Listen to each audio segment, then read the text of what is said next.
Then start tonight's meeting. Thank you all for coming tonight.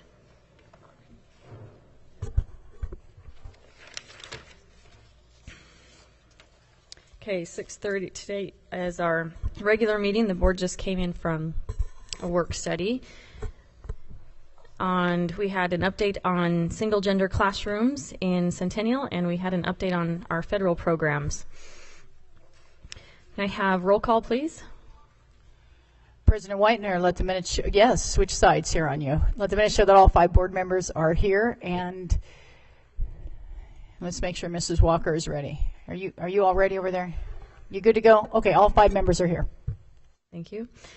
Those who are just getting in, if you'd like to speak to the board, there's a form over here that you can fill out a form request to speak to the governing board during public comments. We'll proceed with our moment of silence and follow with the Pledge of Allegiance.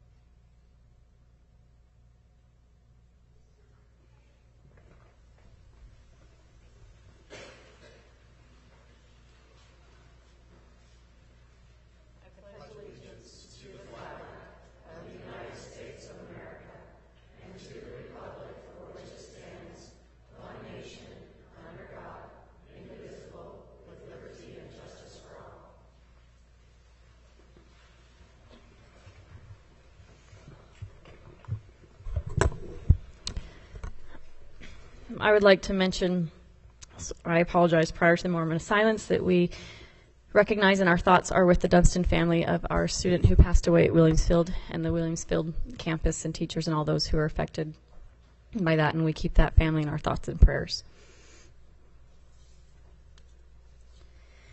4.0, I will move the agenda. I would like to table 7.10 for further information provided to the board.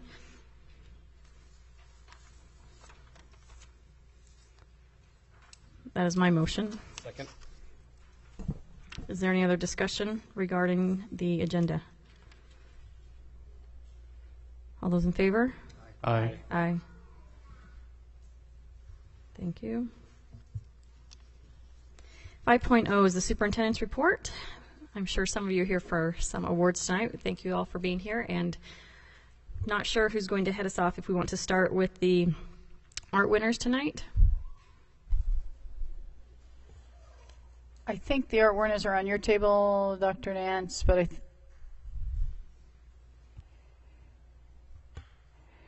we apologize. We've had a little change of seating lately, so bear with us for a moment.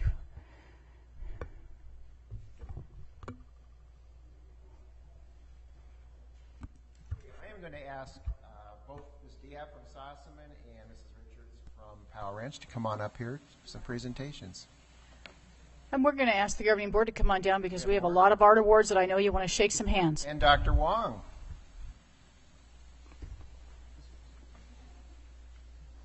Can't get out of it. Come on up here.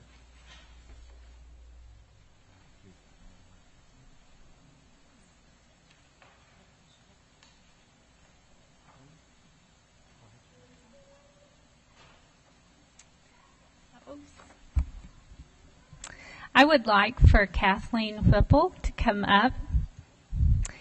Kathleen is a Power Ranch Elementary second grader. We want to congratulate her. She won a top 10 honor in the Scottsdale Arabian Horse Show art contest held last month in connection with the annual event. So let's give her a round of applause.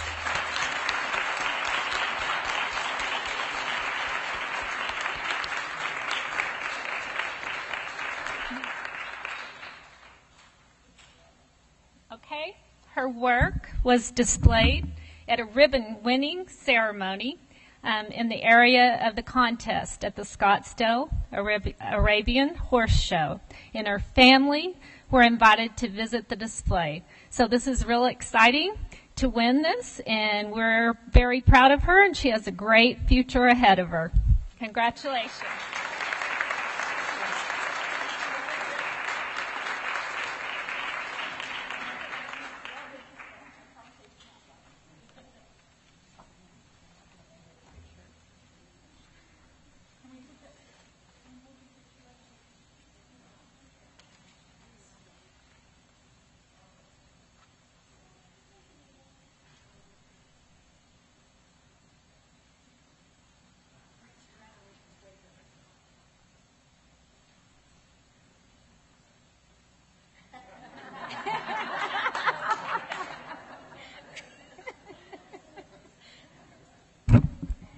Good evening. I would like to call up Stephanie Kim, Paige Kaler, and Elise Mendez. Please come on up, fabulous ladies.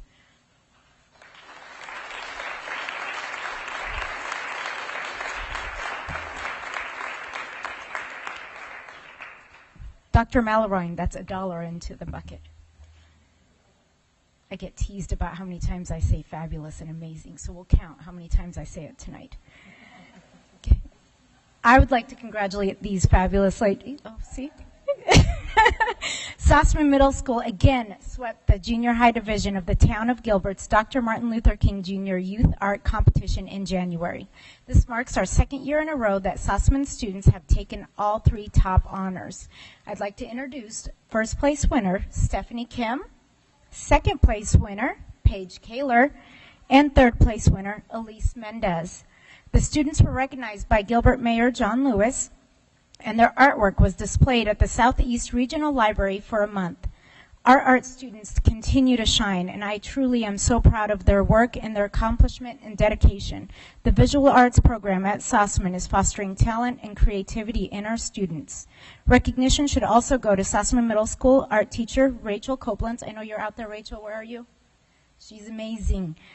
Who continues to fuel the creativity for all of our students at our school. Thank you again, ladies.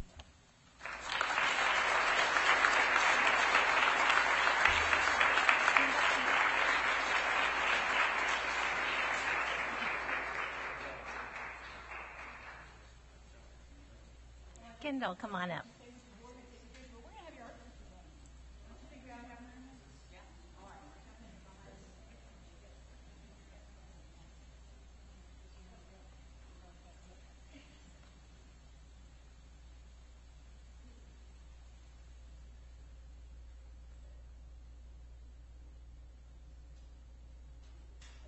Picture perfect.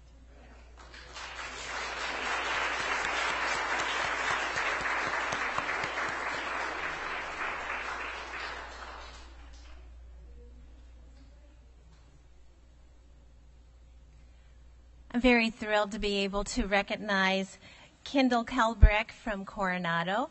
Her teacher, Stephanie Witovich, is not here tonight. She is off doing another display in another part of the valley tonight, so I'm filling in for her. Students from Higley Unified School District were honored in January in the town of Gilbert's Dr. Martin Luther King Jr. Youth Art Competition. The first place winner for the elementary school division was 6th grader Kendall Kalbrecht from Coronado Elementary. The competition theme was Reflecting on the Dream. Students created original artwork that reflected Dr. King's work, his writings, or his vision for equality and unity. She was recognized by Mayor John Lewis at the Gilbert Town Council meeting in January, and her picture was placed on display at the Southwest Regional Library for a month. We have framed it, and we are going to steal it for another, well, probably the rest of the year, to place in our own front office. Way to go, Kendall. We're very proud of you.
We would like to call up for our Points of Pride, our regular celebration, where we acknowledge a student, a teacher, a parent, and a classified staff member from each of our schools every single month.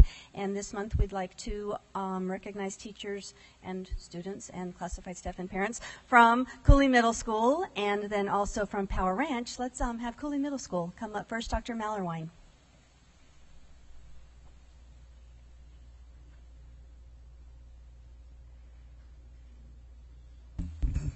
Thank you. Thank you, governing board members, Madam President, Superintendent Birdwell. Thank you. As a principal of a school in Higley, it's nice to finally get to recognize the people that really matter. A lot of times, I get the credit for not doing a whole lot. It's always the people.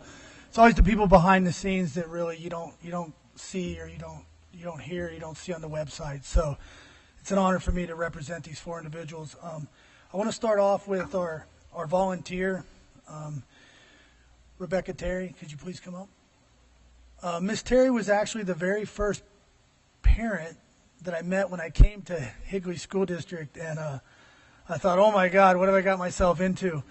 But what I can tell you about Miss Terry is she's been an incredible asset to me as a new principal. She's been forthcoming and honest with me and giving me great feedback on how to improve the school. And she's always thinking about the students that feed into the school and how the parents and their impressions of what's going on. And, it's a thankless job sometimes being a volunteer. And she's done nothing but been an incredible support valve for me. And she's helped organize with our PTO. She's helped raise money through fundraisers. And she's been a big part of what we've done. And as a brand new school, we started out with zero money, zero PTO funds, and Ms. Terry's been a large part of helping us out and getting us to where we've been, and we reached that at A label this year, and it's because of parents and individuals like Ms. Terry. So, Ms. Terry.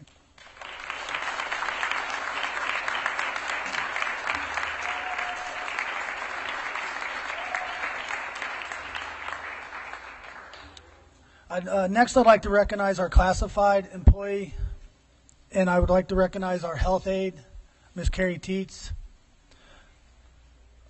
This is another one of those thankless behind-the-scene jobs. I mean, whether we have an allergy issue, a low blood pressure issue, a high heart rate issue, we have vomiting issues, headaches issues, it's awesome that as a principal to be able to trust somebody. Like, I don't even go down and ask questions because I know it's done correctly. I know the proper people have been notified. I know the kids are safe. I know the parents have been informed.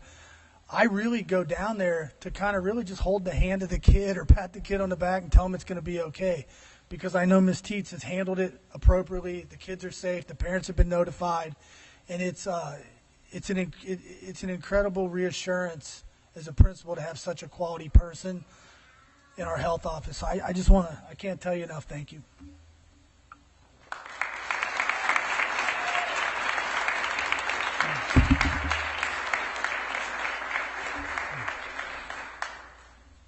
Next, I'd like to recognize one of our true unsung heroes at Cooley Middle School, our teacher, John Ranweiler.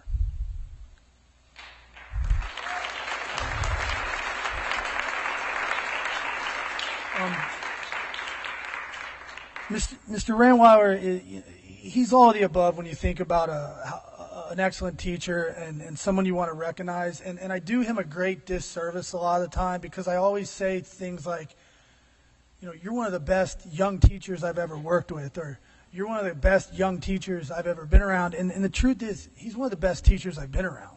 He's phenomenal. He writes incredible content objectives. He writes great lesson plans. He delivers instruction flawlessly. Everything is intentionally planned, and everything is with the kids in mind. In his classroom, it is truly about learning. It's never about John. It's never about his teaching. It's always about what the kids are learning. So he's constantly diagnosing our children to be a better teacher and to be a better instructor. He's incredibly popular by the students. He makes real authentic connections with kids. He builds authentic connections with staff members. He's a model employee. I couldn't be happier with him. He is the department head of our social studies department, which is the best group of social studies teachers I've ever been around in my 10 years as administrator. So just thank you.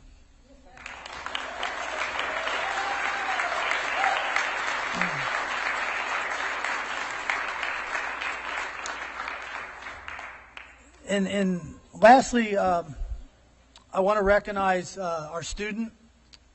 And this is why we do what we do. This is why we show up every day. This is why it's about learning. It's not about teaching at Cooley Middle School, because it's about what happens with our kids. And the young lady that I want to introduce, she's exceptional, and I'm going to talk about her. So, Ayana Agnew, could you please come up?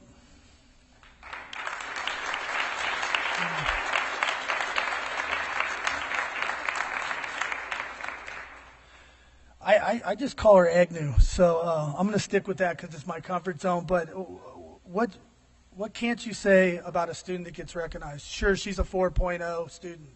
Yes, she's in band. Yes, she does 2 sports. Sure, she takes 10th grade geometry as an 8th grader. Outside of school, she's a drummer in a rock band. She sings. She's in our National Junior Honor Society. She's a student ambassador. She does all the things that you want a model student, or you would want a role model to your daughter or younger children to be. She's all those things. But what makes her stand out that's different is her level of perseverance, her level of grit, her level of tenacity. She's that model student. And I'll tell you a quick story. When she was in 7th grade, I was out at her soccer game, and they were bombarding her, and she was out diving on balls. I think she got kicked a couple times. She got one in the gut. And towards the end of the game, she took a pretty hard collision with somebody coming in, and you could tell she was shaking. You could tell she was hurt. But she just drug herself off the ground. She looked like she wanted to cry. It was late in the game. We're not very good. We were winning by a goal, and she wanted to stay out there to win the game for her team and to be a part of a winning. So as a teammate, and that's what Ayana Agnew is going to do the rest of her life. When she gets knocked down, she's going to get herself up.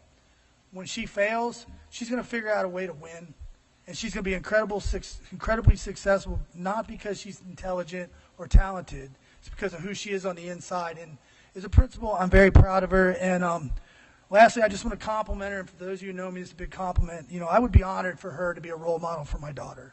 She's awesome.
President Whitener, Governing Board, Superintendent, and Cabinet. This is probably one of the neatest things we do here, is take time to recognize the heart and the soul of our school. And as Randy said, it's not about us. It's about the parents, the kids, the teachers that really make a difference. And I am in the best school I've ever been in my life. Yes.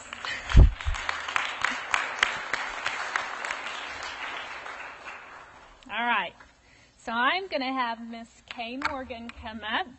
Kay is our volunteer of the month. She's one of our parents, too. I see her there every day. Sometimes I think, are you working again? And she always is. She's on our site council. When I met her, she came and stocked our emergency buckets, cleaned up the campus on Make a Difference Day. You're there all the time in the classrooms. You collect the Capri Sun packets. I could just go on, but I appreciate her so much, and I can't imagine our school without parents just like this. So congratulations, and thank you very much.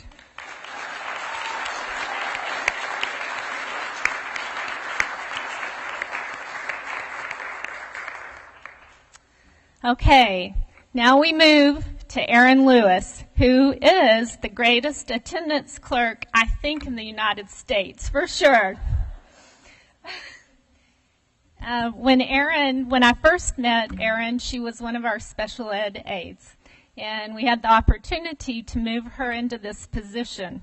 And I'm going to tell you something, this girl is a worker, and if something's off, you better be careful, because she's going to come after you and tell you to fix it.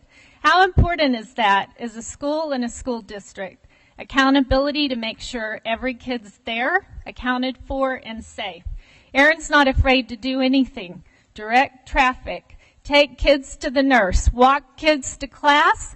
She does it all every single day. And see that smile? Every kid in the building knows her because of that. So I love you very much. Thank you.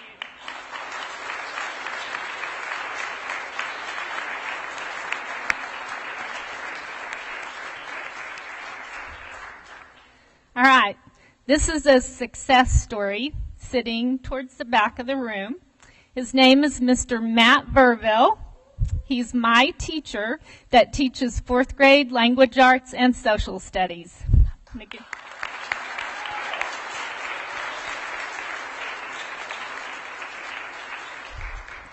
When I moved to Power Ranch 3 years ago, I was still trying to figure out, the building's kind of confusing, and I kept thinking, which hall am I in? Which grade level is this?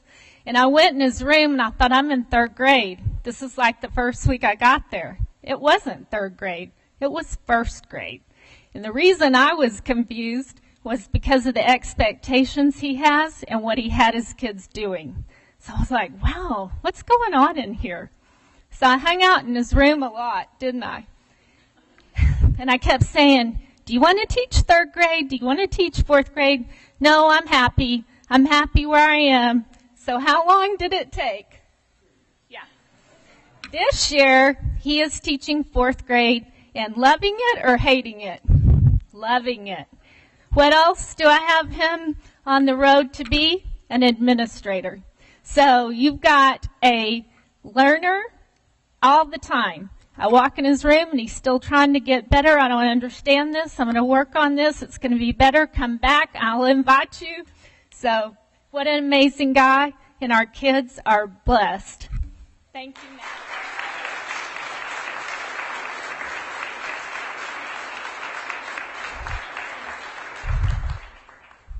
All right. I have an amazing 6th grader. You heard the one cheer for Power Ranch. That was her. Her name's Jenna Custer. Come up, Jenna.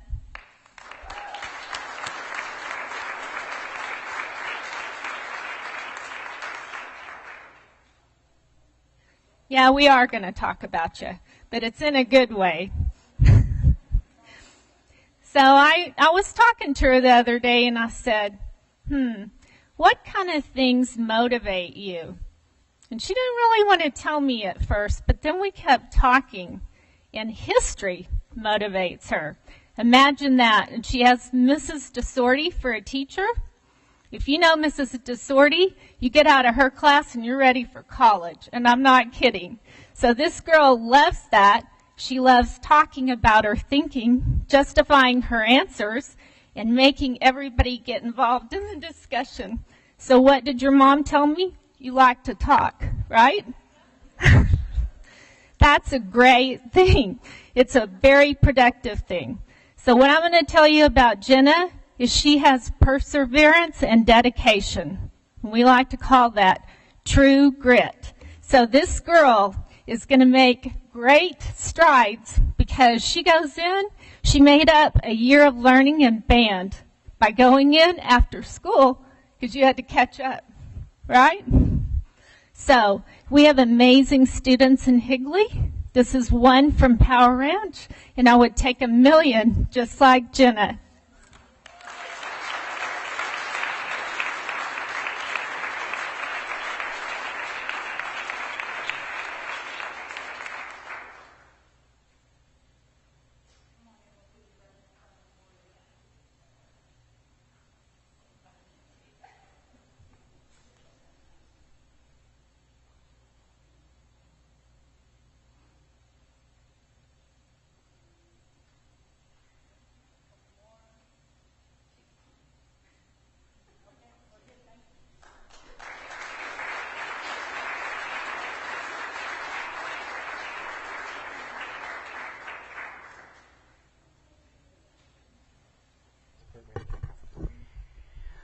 To the parents that are here representing those students, thank you for giving us the opportunity to teach them. For the faculty that showed up, we are not insulted if you leave at this time. We understand the kids need to get home and do homework, and we understand that for our faculty, you're probably tired and would like to get some rest. So thanks for being here. We appreciate you letting us celebrate you.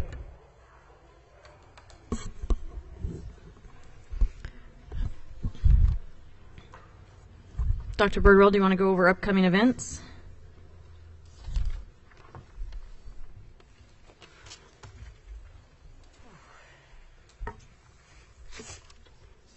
Okay, let me just hit a couple highlights up and coming. East Valley Consortium for the board is coming up. Chandler Unified is hosting, and that is on the 30th on Monday. We do have a spring holiday next Friday, so no school. The governing board is looking at April 8th and possibly looking at either a time change or a date change on that, which we discuss when we hit future items. Business Partner Breakfast again in April on the 16th. The District Art Show, we hope you come by and see that on April the 20th. And of course, then we have the governing board work studies. We will also be asking the board this evening to add a work study, special meeting, on April the 1st. So you may see a change in that calendar, community, in order to focus just on a budget discussion. Also, I wanted to just make a note that we had a great work study. We'll make sure that that's online. The federal funding slideshow was done very, very well. We'll make sure that falls up under budgeting. If you look under the business department under budgeting right now, you will see that we have all the conversations occurring about budget posted for the public. And we'll add that one because I think it was extremely informative. Thank you. So under board comments, I can't remember if the time has passed since the last meeting or I just forgot to mention this. I know there was a lockdown incident at Cortina, and I wanted to thank the staff for addressing that and the communication that went with that. As well as I do hear all the fire drills and the bus evacuations, and I just wanted to point out those that our staff and our district takes those seriously, and I want to thank you for those that organize those and our leaders and admin who make sure our children are safe. As we know, those things can be, we never know, and that practice is important. Are there any other board comments from other board members tonight? President Whitener. Ms. Reese.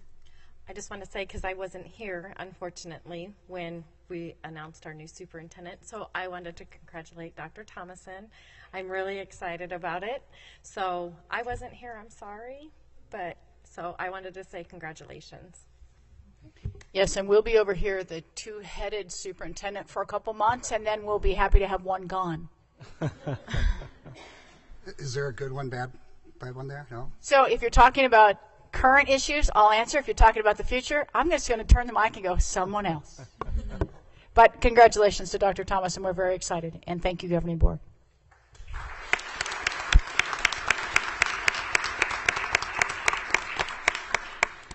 Madam President, I'd just like to make a couple comments.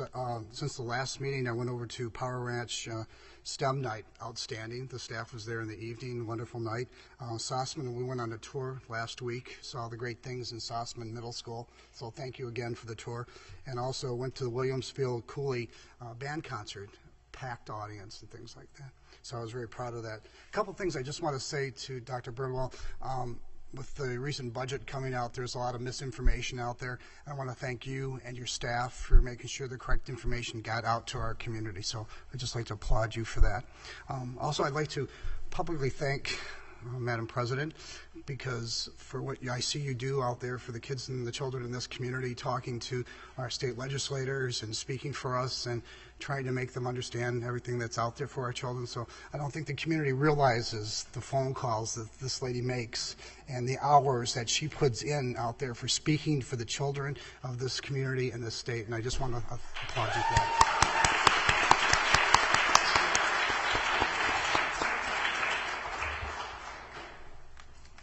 Thank you. Any other comments? Thank you. 6.0, we request to speak to the governing board. Arizona Revised Statute 38-431.01.h. We value input from our constituents. This time has been set aside for anyone from the audience who wishes to address the board. Please remember this is not an appropriate venue to evaluate, discuss, or criticize district personnel. Policy KEB provides a process for complaints about personnel, and that is on our website on the right-hand side links. Members of the board may not discuss items that are not specifically identified on the agenda. Therefore, pursuant to ARS, action taken as a result of public comment will be limited to directing staff to study the matter, responding to any criticism, or scheduling the matter for future consideration at a later date. Please limit, you'll see the time, to 3 minutes. So I'm just going to read these off in the order in which I got them. Please excuse me if I mispronounce any names or have difficulty reading them. Is this Maura Landers?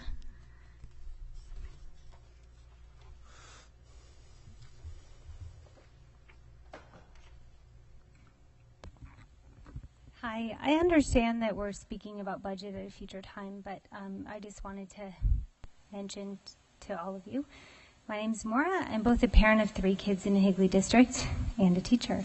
My daughter's a senior in the top 10 of her class at Williamsfield and has received both an honors and a presidential scholarship. This budget crisis is too important not to talk about. I get that making budgets cuts are hard. I ask our board, who I voted for, campaigned for, and taught some of their children, to please keep these budget cuts away from the classroom. I also live in the subdivision that lies within the Higley Unified School District boundaries. My neighbors have voiced to me that both specials and class sizes are important to them. 3 of their children are in a 3rd grade class currently at Higley Traditional that has 34 kids in it. None of us would want this for our own children. My understanding was that the board limit was 32 children. Next, I'm speaking on behalf of our specials teachers, the elementary students and teachers. I'm extremely grateful that my own children go to a school in a district where middle school and high school teachers and students get between 50 and 55 minutes of prep and specials each day. I think this makes them better students and teachers. Unfortunately, elementary school teachers and students only get 45 minutes of prep 4 times a week, which equals for elementary teachers 180 minutes, and for middle school and high school between 250 and 275 minutes per week of prep for students, for teachers, and then specials for students. This is a difference of between 70 and 95 minutes per week of specials and prep for specials for teachers and preps for students. Currently, we have a teacher committee chosen to give input to the budget cuts. I recommend we take another look at this committee because it does not represent all the schools in our district. Please keep these facts in mind while making budget cuts. Thank you. Thank you.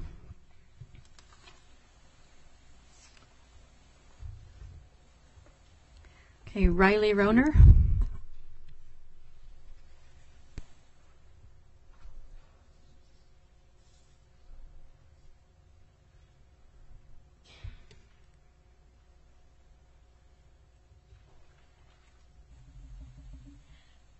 President Whitener, Governing Board members, Dr. Birdwell, and Cabinet. Thank you for having us tonight. My name is Riley Roner, and I'm a 7th grade representative of Sossaman Middle School Student Council. I would like to share with you the value of Student Council. I feel our Student Council promotes a positive, very important positive culture and environment at our middle school. Middle school's social scene can be challenging for the best of us. Students are trying to figure out who they really are and where they fit in. Not only does our student council benefit its members, but all the students at Sossaman Middle School also. We plan and provide experiences like pep assemblies or spirit events that bring the school together in unity. We provide activities that do more than just provide fun. Those types of events that can take students who might not be excited about school and turn them into students who are enthusiastic about school and subsequently engaged in their education. When we first opened the school 2 years ago, we immediately provided spirit events that brought the kids together and got them excited about being a Spartan. We support the preschool, the clubs on the campus, and we work hard to keep the Spartan spirit alive at all sporting events. In addition, the council is vital to the school because we provide a forum to share concerns for the students. If the students recognize a problem, we work hard to find a solution. Finally, we also encourage a positive energy that makes middle school more fun and exciting. We created a Be Kind campaign to encourage students to show character to one another. At Sossaman Middle School, our student council's goal is to make everyone feel included and just as important as everyone else. In fact, our slogan is "You can sit with us." I believe student council at Sossaman Middle School is beneficial to the members of the council and the environment of the school as a whole. Thank you for your time. Thank you. Thank you.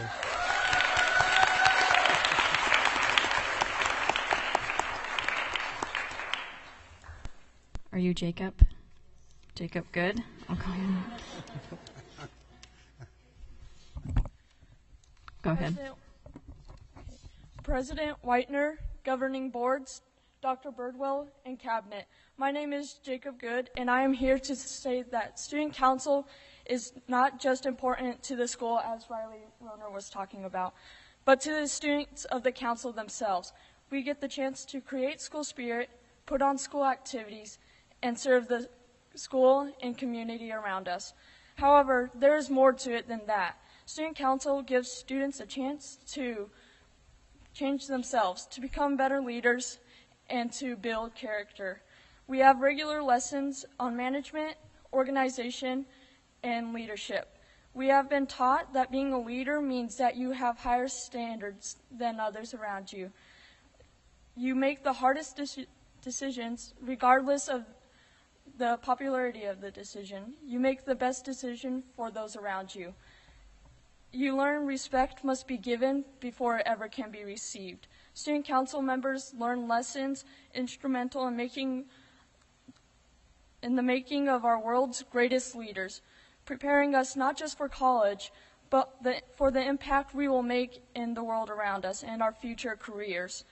Through shared hardships, we grow close, becoming one single unified family, showing us the true meaning of friendship and elevating us even further into the understanding of leadership.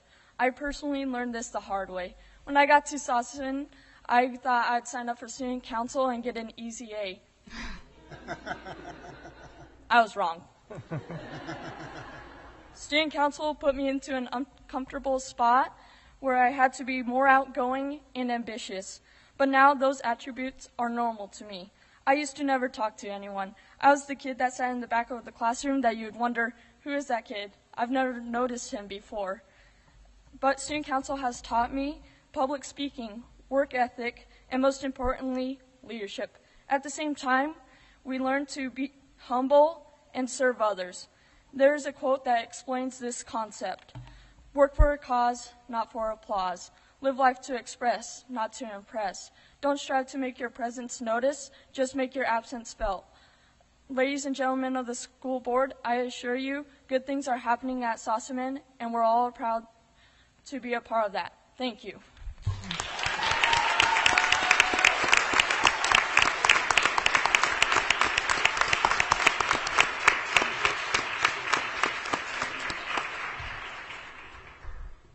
Thank you.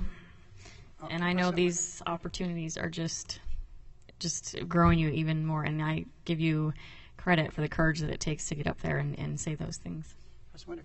I see there's some others with the same shirts. Could they stand up? Well, that's what I was going to say. Could we have all of the Stugo students who are here observing leadership stand and be recognized?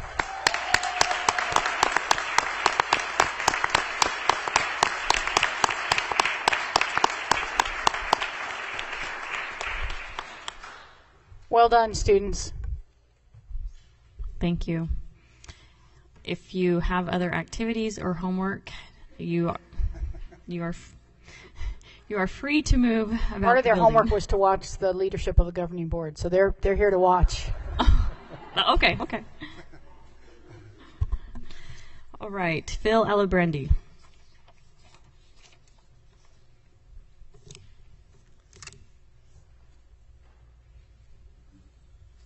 Well, I have to say, that's going to be a very, very difficult act to follow. My family's been a Higley Elementary, and we're a Cooley family and a Williams Field family, so my respect for the Sossaman School has just gone way up. Good job, guys.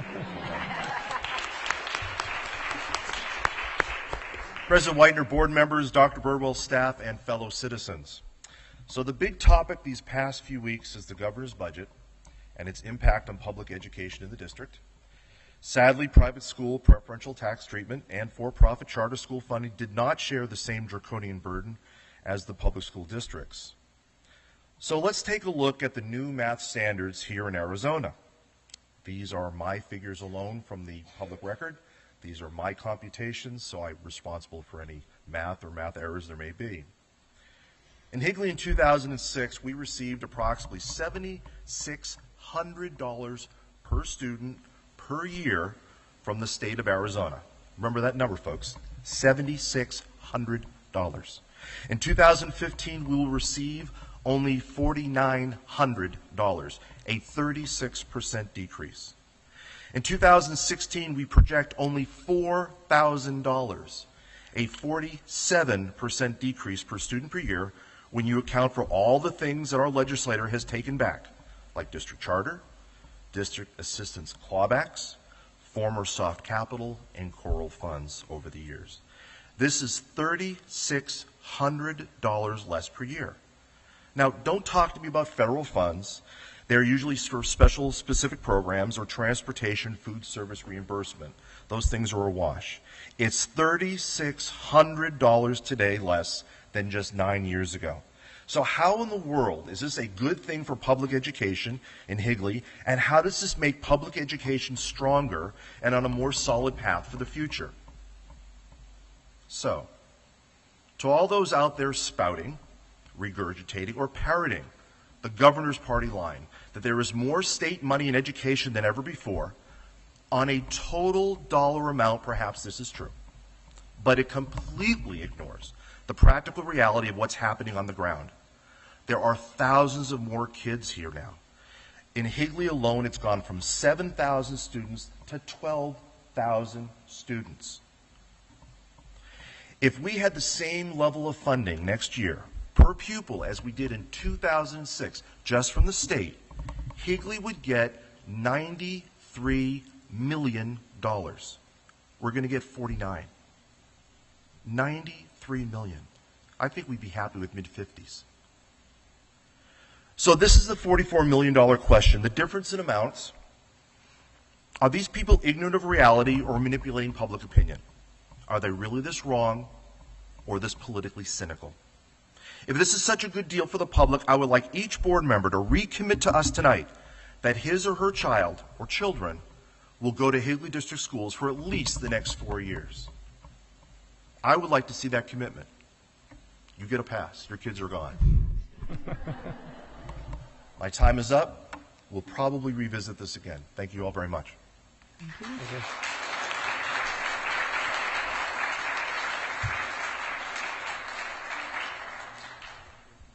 Emily Ewing.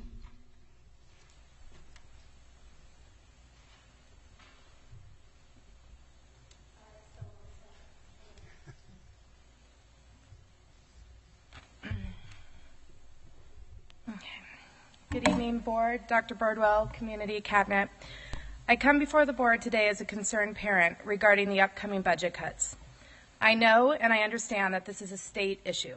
I also know that our district's failure to pass maintenance and operations overrides and capital overrides 2 years in a row is contributing to the situation we find ourselves in today. What I do not understand is, once again, why Board Member Jake Hoffman is publicly supporting the state budget on behalf of the entire Higley School District in a video put out by the governor's office. This budget, Mr. Hoffman, is clearly devastating to the public school districts. Mr. Hoffman, you have now been an elected public servant of this community for almost 2.5 years, and yet I don't see you serving the people in this room or in this community at all. I see you serving yourself, and I see you serving your own agenda and political aspirations. Mr. Hoffman, you are not a state of Arizona representative. You are a Higley representative. And you need to remember that, and you need to start acting accordingly. These games you are playing in the public eye to get the attention of LD12 or other legislators are going to be at the expense of my kids and all the amazing children, staff, teachers in our community. Do what you are elected to do by this community. Stop hurting Higley and start helping now. Thank you.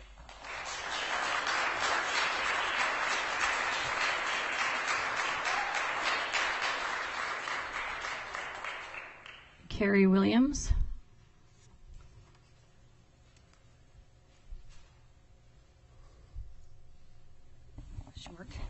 Good evening, Governing Board and Dr. Birdwell.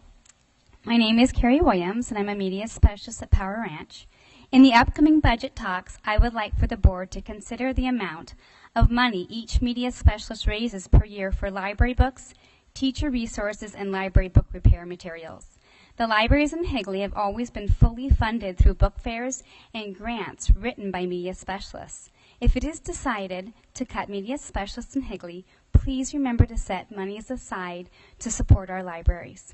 Students learn best when libraries have both current recreational reading materials and curricular resources.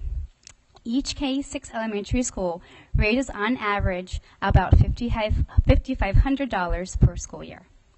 The K-6 media specialists also solely run, in cooperation with the Maricopa County Library District, a very successful reading program known as the Battle of the Books. This program has approximately 350 students participating in it this year. Our district battle is April 21st at the Perry Library at 6 o'clock p.m. We would love to have as much support as possible cheering on our students. We would also like for the board to consider this wonderful reading program when making budget decisions, as we would love to see this program continue to grow in the future. Thank you.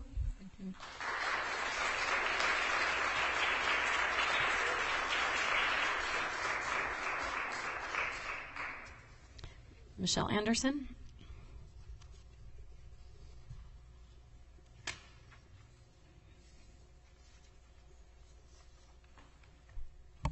Good evening, Governing Board, staff, and community members.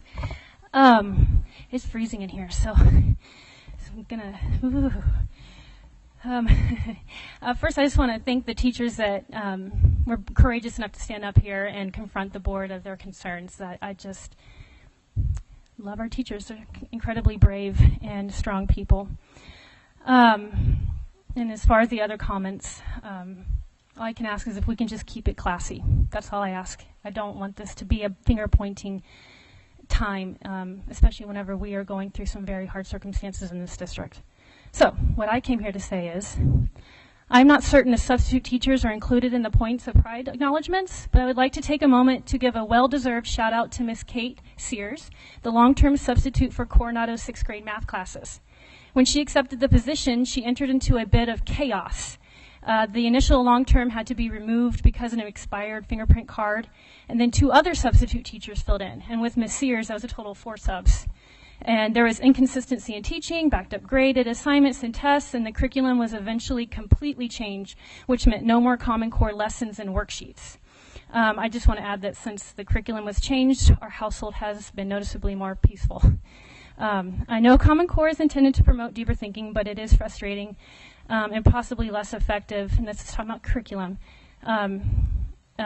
less effective because it was incorporated too swiftly, started in the wrong grade levels, and parents and substitutes were just not given time to learn it. I'm not faulting anybody here, I'm just speaking out loud. I know there's a choice for curriculum in Higley, and the math lessons and practice being taught prior to the change to the sub may have done more damage than improvements, at least with our child. So anyway, back to Miss Sears. She's been a blessing. She fits right in and looks as though she has been a part of Coronado staff for years. She is interactive with the students. She communicates thoroughly and effectively. She has rational expectations for success. She sets clear and realistic rules and gives 100% every day. I would also like to thank the other teachers and staff for assisting her so she did not have to survive but could thrive. I was very nervous with the high turnover of instructors in the math class. Having taught math, I know a tiny ripple can cause big waves in math classes. Before I conclude, I would like to segue into the budget cuts and ask that you please do not consider cutting substitute teachers or funds. With almost a decade of experience in this area, in this district, in addition to teaching, I can sincerely say that there are a number of Higley teachers that started as subs. Mr. Verville is one of them. Asking peers to cover classes will exhaust staff, increase desperation that could lead to poor decisions, and for example, pulling special ed aides to cover classes. It could lead to greater teacher/staff turnover, push staff to send their sick children to school so they don't burden their peers, create animosity among staff, and push people too far and over the edge.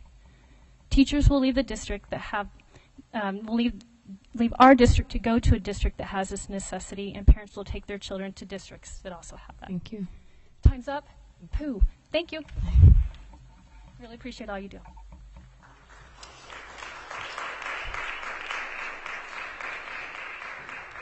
Susan Sieber?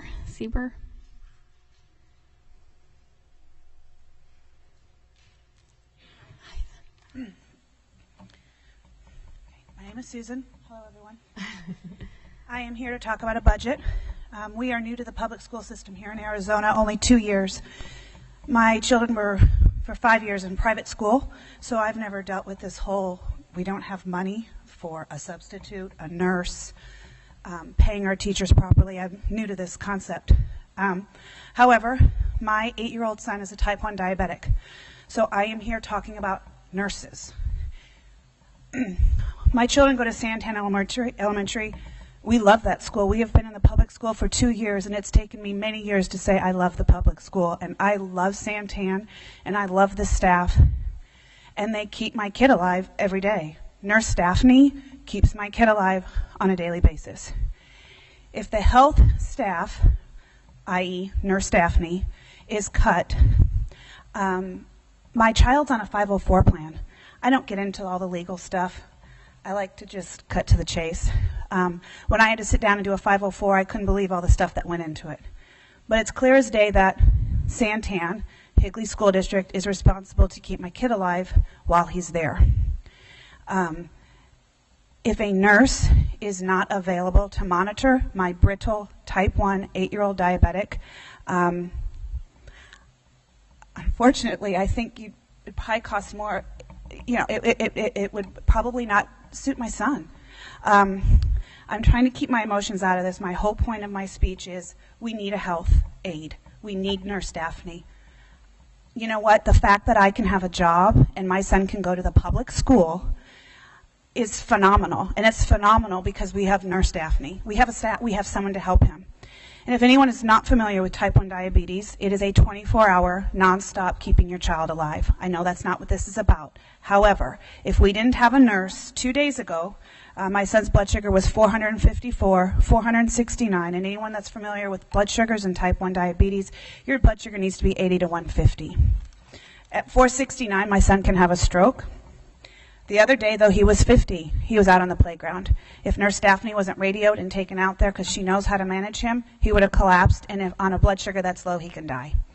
So I'm sorry if I got too emotional about this, but I want you guys to always remember, if you go to budget cuts, and I don't envy you. I can't even imagine how this all works. But please, please, please do not cut the health staff. There are people, children with special needs. There are life-saving issues that they have. And if there is not someone there, not part-time, because if someone's at another school, by the time someone would call a nurse back over, my kid would be dead. So if everyone could always remember that and understand that Daphne has been a lifesaver for us. And I appreciate you listening, and thank you guys very much. Thank you.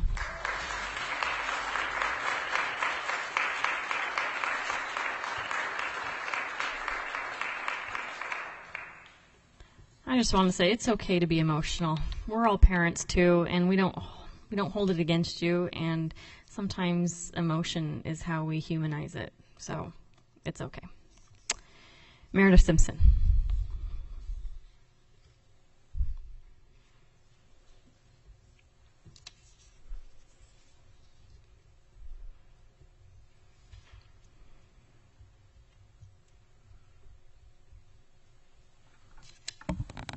President Whitener, Governing Board, Dr. Birdwell, and Cabinet, and community members, and Higley family members.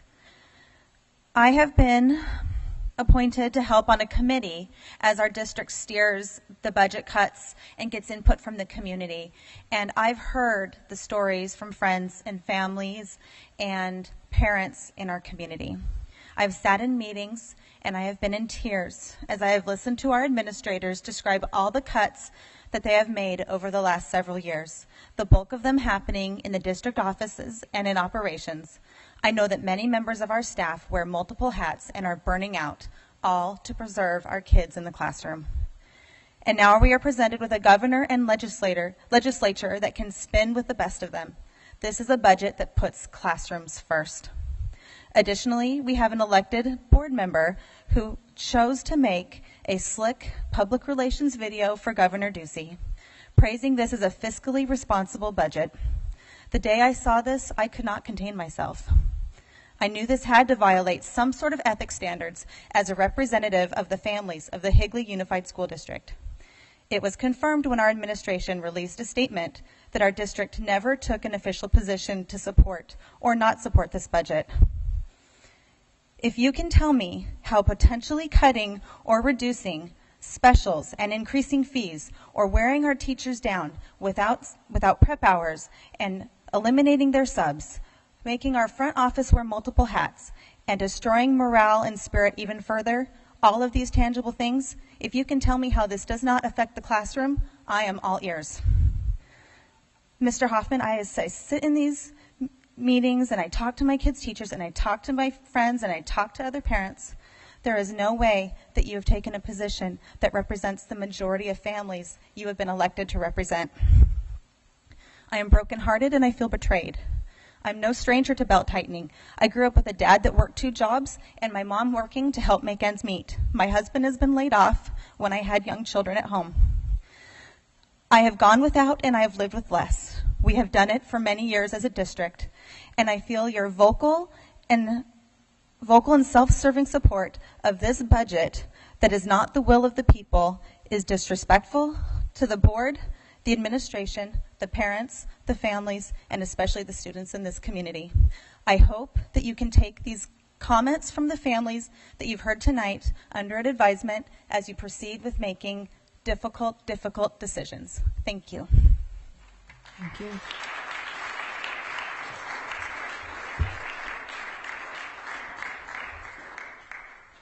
Caroline Simpson.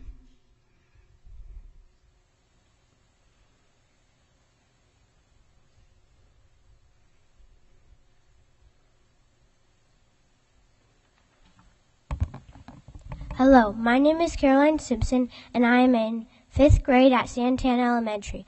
I am in Student Council, Band, Yearbook, Choir, and Battle of the Books. This week we had our practice writing AZ Merit test. I know most kids don't like school tests, but I talked to my mom about it. I understand data from tests helps people learn about us. The newest test is on the computer, but there is one problem. I do not know how to type. Not only do I have to type essays for AZ Merit, but I have had assignments that are required to be typed. This is very frustrating to me. I feel this is expected of us. We need to have lots of practice. I play the piano. I need to practice a lot to know where my fingers go to play my songs. I get better and better the more I practice. I think typing is the same way, but we need to be taught. Kids used to learn cursive. We should learn typing now. My class goes to the computer lab to do Study Island for math. We should use lots of this time to learn to type. I hope you will listen to me even if I am just a kid. I read Theodore Boone by John Grisham, and he is a kid who makes a difference. I want to help kids not only do better on tests, but on all of our schoolwork. Thank you.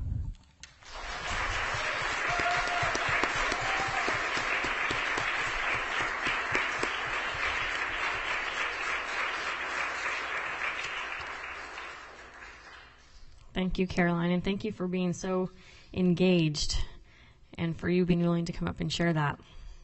Sossaman, you might have a future leader on your hands. Thank you, Caroline. Joe Gusick.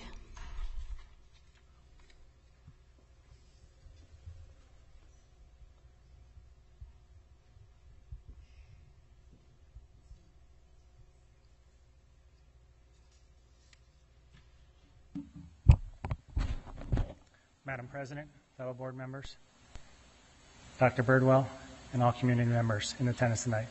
My name is Joe Gusick, and I do not reside within your district. I want to read a quote to you that sits in the Chandler Unified School District's district office. Efficiency without quality is unthinkable. Quality without efficiency is unsustainable. We know the scenario we're in is very difficult. We need to keep a level head. I sent them an email that I forwarded to you to the 92 plus 10. And for if you don't know what that means, that are the 92 plus 10 who are at the top of the chain of command and are ultimately responsible for the education system in the state of Arizona.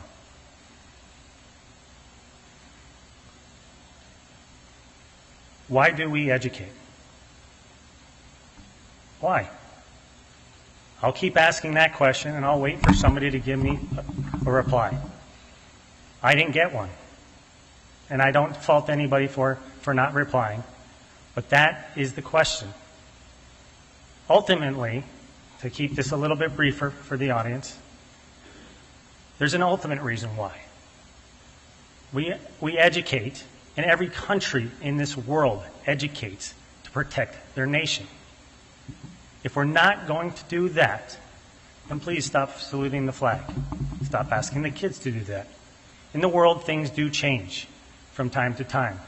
We start, we stop, we continue. I've been visiting many, many different school boards. I've told you, as I've told the GPS board why I came here to protect our country. This country is a union. As it says in the preamble, we're here to preserve our union. It is very important. As you inspire me, I'm here to inspire you. As I get to see these different points of reference, you're in the system. I'm not. That's the beauty about me. And when I say I'm the lovable, slightly annoying American citizen, I'm your education Lorex. I'm not going to take anyone's point of view. I'm not going to take a teacher, who my wife is, a student, who my daughter is.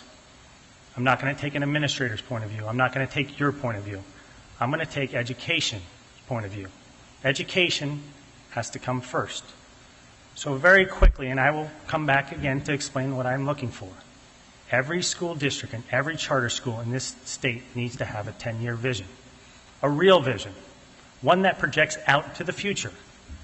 You're more than welcome to fully load the thing with budget numbers and everything, but we are completely doing our 92 plus 10 a disservice if we simply sit there each and every time and not give them information in the future. Thank you very much.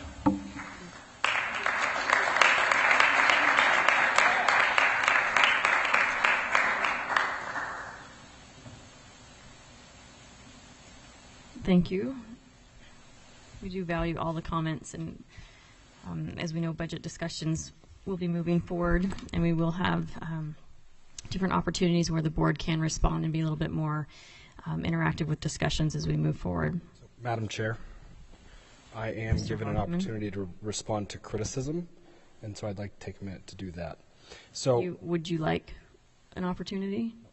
I am given one in your opening statement. For district personnel. No. Board members are allowed to respond to criticism. For district personnel. Okay, this has been a long-standing practice in Higley. Go ahead, Mr. Hoffman. Thank you very much. I'm incredibly encouraged by the passion that's in this room. I am greatly appreciative of all of the parents who spoke up tonight, all of the teachers who spoke up tonight, all of the support staff who spoke up tonight, whether it was to share your budget concerns, whether it was to express your dissatisfaction with my opinions. I am incredibly grateful for the passion that's in this room. This is the type of engagement that should exist at every board meeting, not just when there's budget cuts on the table. Thank you all for coming and expressing that and having that passion. I will say, in brief response to Mr. Alibrandi, I believe it's in the best interest of education that our state is on a solid fiscal ground. We weren't on a solid fiscal ground. We're still not there yet. In order for education to prosper in the long term, we have to fix our budget and our fiscal situation today. And so while that may require some hard cuts, it is in the best interest of education for the long term. I care deeply about the children of Higley, all of the children in Arizona, and that they all get an exceptional education. This is something that I am absolutely passionate about. I love the fact that Arizona has districts like Higley, that we have schools like Sossaman and Centennial and all of the incredible schools that we have here, that we have administrators like Randy and Sherry and Nancy. We have incredible administrators, site leaders that help to cultivate teachers, cultivate talent, support talent. I am incredibly grateful for all of the teachers that we have in Higley. And like I said, I understand that it may be hard today, but it will not always be hard. We have to get our state on solid fiscal footing.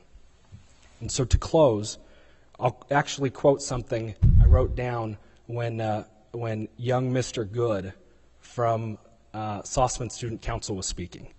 He said, as leaders, you have to make the hardest decisions regardless of their popularity. You make decisions that you believe to be in the best interest of those around you. And I assure you that's what I'm doing.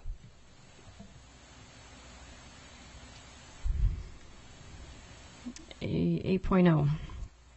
At this time, we do not have any old business. Oh, sorry. 7.0.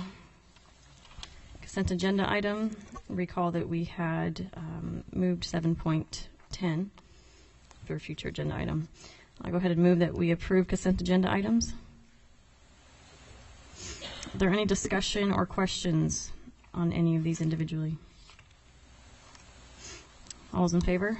Aye. Aye. Opposed? Nay. Okay, 9.1, we have an information item. We have our monthly governing board financial report.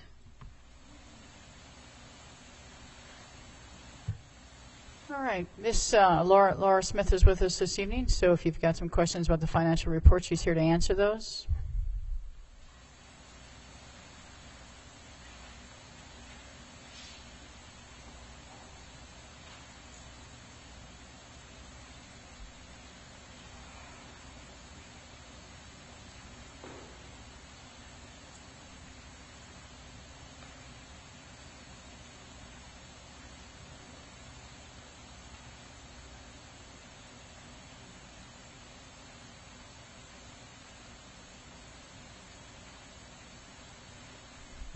Sorry. What'd I miss? No questions at this time? We're good? Sorry. 9.2, information item. We have single audit reporting package for the year ended in June 30th, 2014. Laura, are you going to run through this? I actually would like a little... I got it right here if you want to. But it should be up there.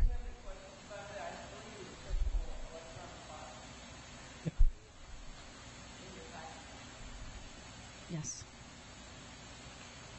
Yeah, I was going to ask just for a little explanation.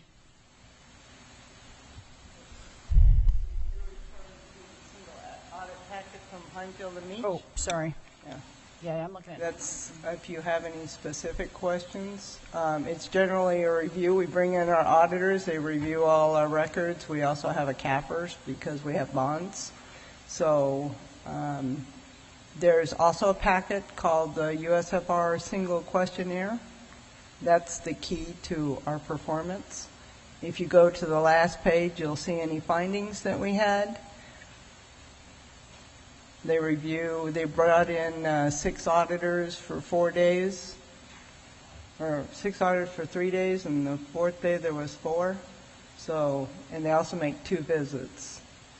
So they go through our records. They have so many tests they do based on our population. So you can see little mistakes we make. Some are, you just make so many transactions, you have to make some mistakes. But there was no audit findings, and we cleared all prior year audit findings. President Whitener. I just had one question of it's more for clarification on the financial stress assessment. Yes. Page, it says years of capital reserved held, 1 to 3 years. Is there an exact number of years of capital held? No, but you skipped to the next section. Oh, did I? Yeah. Okay. That's the Auditor General's Okay. classroom spending. So I'll be glad to go over that too. But I believe you were given an electronic file of the audit, so when we get done with that one, we'll move on. Do you have any questions? I made sure you had the questionnaire so you could see any specific items. There's always a few for ADM. There's always a few for transactions. But there was nothing significant. There was 3 things, I think, on time and effort. But those are... And again, I just want to, Laura, I commend you, the staff, the few people that we have working back there, because this is just short of a miracle to get to this point. It's really actually a good audit. So, well done. Thank the staff. Yeah, I'll thank them, but awesome. you thank them. We do routine things routinely. That's what we do back there. Are you guys okay to move to 9.3? Yep. Okay, this is our most recent Auditor General report on classroom spending for 2014. These are done for every school district, and we do post them online in years past. If you go under HUSD.org, under There we go. That's the one. Finance, you can see previous reports as well. And this is something that the new budget is really focusing on, and I want to say that Higley does a great job at this. So I put together a report on this. Where am I pointing to? Behind my head. Oh, there we go. So I've done this report at some budget meetings. Sorry, I'm not the right height for this microphone. On one side is what the districts do as a percentage of classroom dollars, and on the other side is our charter schools. And you can see that the administrative costs on charter schools is double what it is in the district school. They have different rules than we do, and they get more funding than we do. So I don't need to beat the public up on this. We all know they get $1,100 more per kid than we do. So this is Higley attendance. You can see we've grown significantly. It's on a nice steady pace, even in the housing crisis. And we get funded on that. So these are our classroom dollars percentages. And one might obviously ask what happened in 2005 that was so miraculous. I would say the coding has changed quite a bit, and that year there was some miscoding. But you can see that it's fairly steady here. It's very difficult to get 50 cents on the dollar in the classroom. You have to pay for transportation, you have to feed kids, you have to provide a lot of services, but Higley consistently hits that and above. And the larger your school district is, the easier it is to get the dollars to the classroom. So if you're a small district, you probably only get about 47 cents to the classroom, because you have the same administrative requirements that a big district does, and you don't have a big admin team. This is an overall chart, which is quite confusing to someone who doesn't know all these, but the charts that follow up will discuss all these. And you can see that spike in instruction in 2005-06. But the rest of them are fairly straight. If you want to go to the next one. This is just the operational and instructional spending. So the instructional, we spend $34.05 this year. At one time, it was up to $46. Once again, you're going to talk some coding issues. And the operational it cost us so much money to operate. So if you want to go to the next one here, this is where they compare us to our peers. And the Auditor General takes your size and your educational achievement levels to determine your peers. So you can see that this is Higley as a district, our peer average, and the state average. So our graduation rate is strong. Attendance is equal across the board. Students per teacher, we're a little bit higher, but compared to our peers, we pay a little bit more. Our Prop 301 money is pushed out. Our teachers have less average years of experience. I would put that as a direct line to growth the growth that we have, you bring in newer teachers. So your average. Can you just describe a little bit about what peer means? It's not necessarily our that's neighbor. they're going to take the similar size district that would be an A district as far as achievement.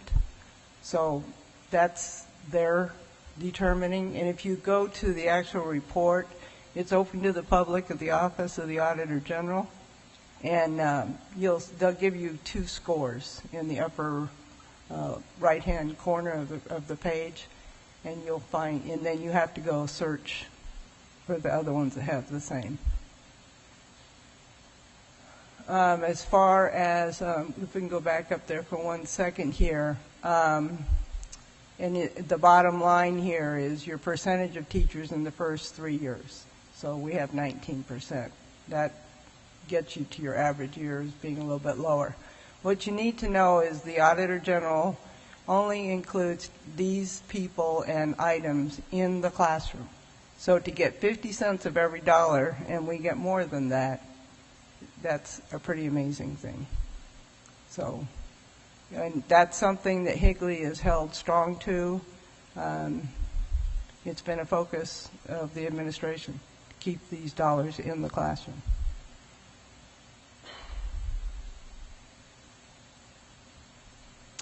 Non-classroom dollars.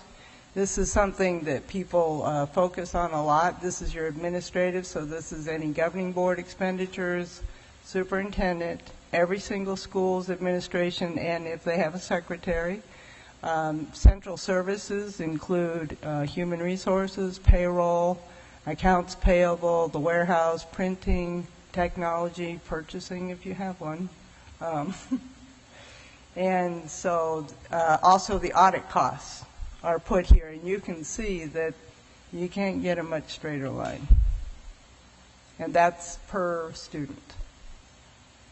So it's very rare that somebody holds on to this.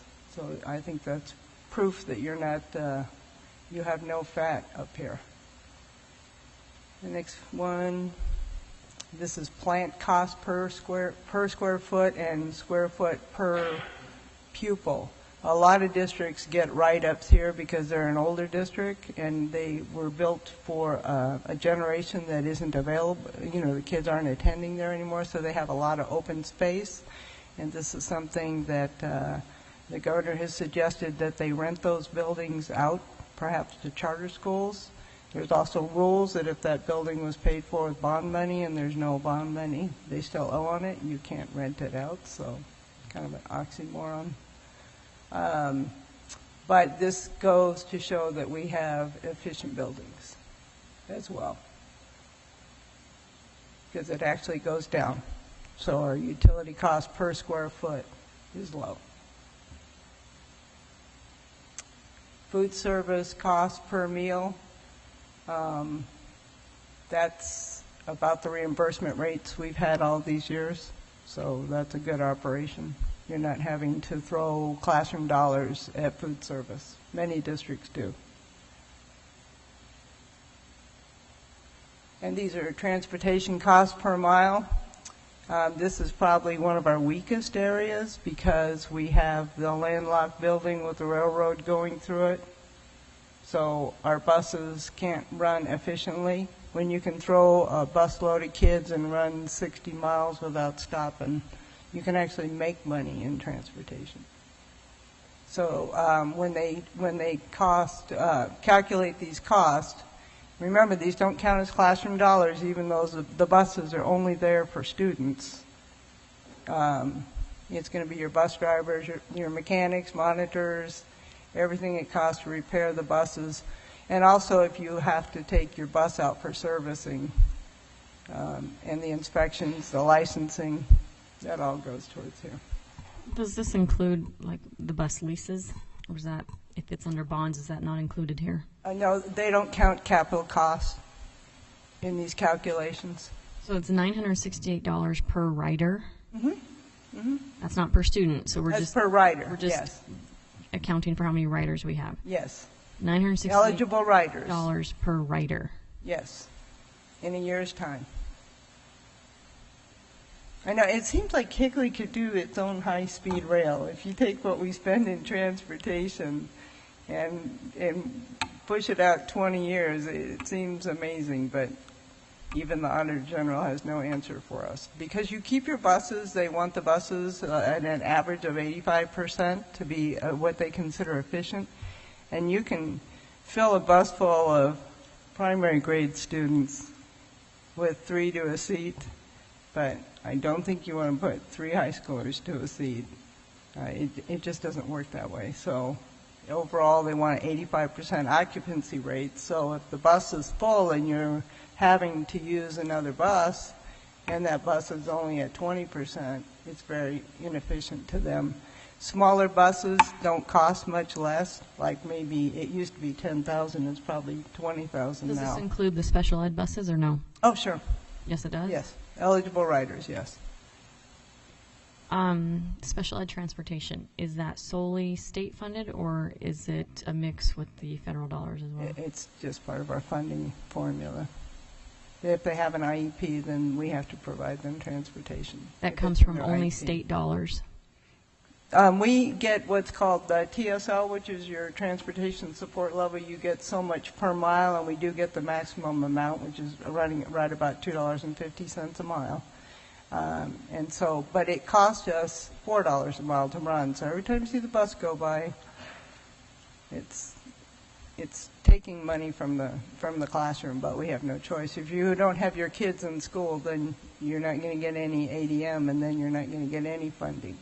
So they have requirements, and you have safety and health issues that you weigh out the value of. I don't know how to get around this other than to offer. So there is a process that we go through.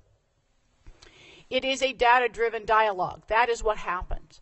We have to talk about the data. We have to talk about how many kids are in the class. What does it mean to reduce one full-time equivalent teacher at the high school? How does that affect instruction?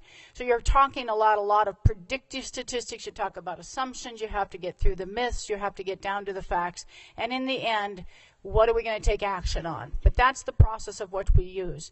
So we look back to look forward. In looking back, we have to remember, we've made a lot of cuts in 4 years. So here's the 2010-13 list. Read through it last year. It's the part that every time I look at it, I see the faces of the people, some of who are no longer my friends, because I was the one that had to recommend the reduction in their job. There are a few scars that some of us have gone through. But the reality is our job every year is to bring you a balanced budget and for you to be able to determine what you keep and what you let go. So a lot of positions have been reduced.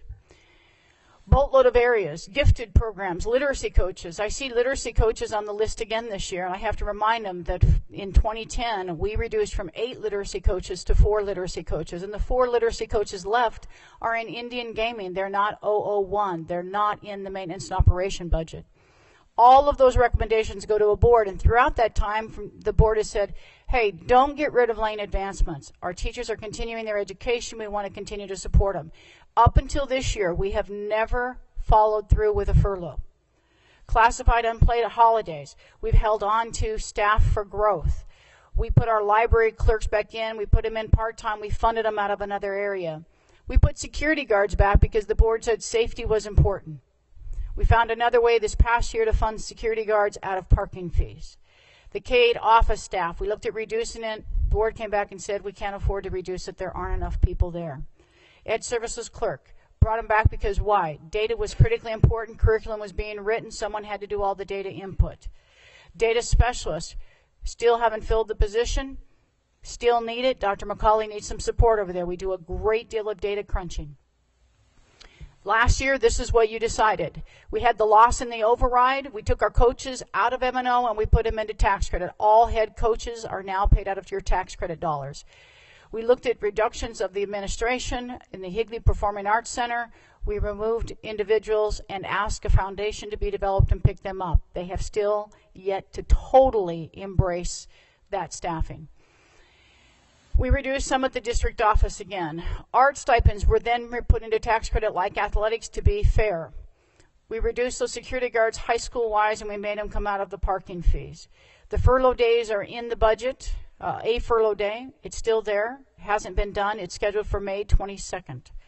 High school sub-allocation was reduced. High school teachers in their survey said, we would rather you let us pick up our substitutes than to cut our pay or raise our class sizes. Unfortunately, we did raise their class sizes. Talk about that when we get to high school staffing. Elementary staffing. I'm going to turn the mic over to Dr. Nance and let him talk about elementary staffing. Thank you, Dr. Birdwell. President Whitener, members of the board, just a quick update on where we are with elementary staffing. In the yellow, you see these are the current class size averages across our district. Because you can see there are 25.9 second graders as an average across the district, that doesn't mean that every school is at 25.9. We have schools less than that. We have schools more than that. Our students don't come to us in nice little groups of 25. They come across the board at different grade levels. They move into different neighborhoods. Those numbers change. These numbers change every day. But what I'm showing you is the average. We have second grades probably as low as 22. We have second grades as high as 30. That is your average. In the green, you can see what your board policy limits are, and I can tell you that we have pushed these limits in a couple of cases, and I think you heard one of the speakers mention it early. We're over those limits in some cases. Over the last few weeks, a couple of our schools have continued to grow, and we have some sections that have gone over those limits. The question becomes, do we have the finances to hire another teacher, and do we even want to do that in late March? And that's a question too. Do you want to disrupt what's going on? That will continue to happen, and I can tell you as we move forward, we will continue to grow as a district, and we either need to consider having a contingency for new staff, or those numbers will be very, very difficult to maintain as we move forward in the elementary schools. Currently, we have 235 regular classroom teachers in grades K through 6. I've done some projections, and if we move every student up a grade, you move all your first graders to second grade, you move all your sixth graders out to middle school, and so on, it will be very close to that again. The numbers show that we could do with 3 less teachers. That's probably not going to be the case as we continue to grow and as numbers change over the summer, but that's the projection, just straight moving students up at this time. And then I was asked to look at what if we took those class size limits and increased them to 31 and 33. Well, you could save some teachers and the cost of that by 12 teachers by doing that, but again, there would be no guarantee that you would be able to maintain every single section across the district at those numbers because the growth doesn't come in equally. I was also asked to look at special areas of ourselves and of our neighbors. So you can see there's 3 other districts compared up there with Higley. When you do this, it's a little difficult. It's not an apples to apples comparison. You can see that the districts vary in length of class periods. Some districts like Higley base their schedule on the 5-day week, while other districts like Gilbert and Chandler are on a 6-day cycle. You can see that even in Gilbert and Chandler, and I've made the note at the bottom, they don't even have the same schedules at each school. There's variation between schools in those districts as well. But an example, we have art teachers in Higley and Gilbert. There are no elementary art teachers in Chandler and Queen Creek. The differences in amount of instructional time by each specialist you can see varies. Music teachers, Higley, 1 class per week. Chandler has 2 classes every 6 days. And so those numbers vary as time goes on. So you can see the comparison there between districts in those special areas at the elementary level. And then finally, the cost of those special areas, because we look at the funding we get from the state, and to be real honest, a number of years ago, we got enough funding at the state to pay for our regular classroom teachers and all these folks. Now we have to make some choices. There has to be some prioritization going on. And so to look at the cost of these special areas, we currently have 6.8 art teachers across our 8 elementary schools, 6.9 music, 7 PE teachers, 2 band teachers, and 8 librarians. Those are the cost of those folks. The $50,000 is the average teacher's salary plus the benefits that go along with that. Just a note for the librarians, if you, for some reason, did not have a librarian at a school, we would need to take those part-time library clerks and increase their hours a little bit to make sure we've covered the school day. That's my information on elementaries. Now, a substitute for the secondary area, Ms. Sorensen, the head of HR, worked closely with the staffing. Dr. Anderson, when you changed the board meeting night, was already scheduled to teach NAU master's level courses. So he could not break his contract, so he apologizes for not being here. Ms. Sorensen will do his part on secondary. Thank you, President Whitener, members of the board. I've been working very closely this year with Dr. Anderson and the high school principals and middle school principals on their staffing. And we've taken a bit of a different approach with doing that and really having the student requests drive the number of FTE, the number of staff that the high schools have been given. So this slide up there reflects that currently there's 184.2 total FTE for regular ed classes for this current school year.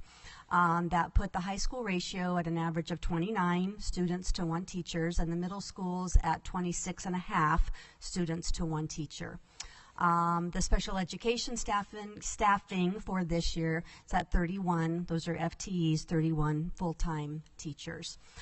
For next year, as it originally stood, you can see that we're down a couple of FTE there from 184 for this current year down to 182 for next year, which increased by 1 that student to teacher ratio.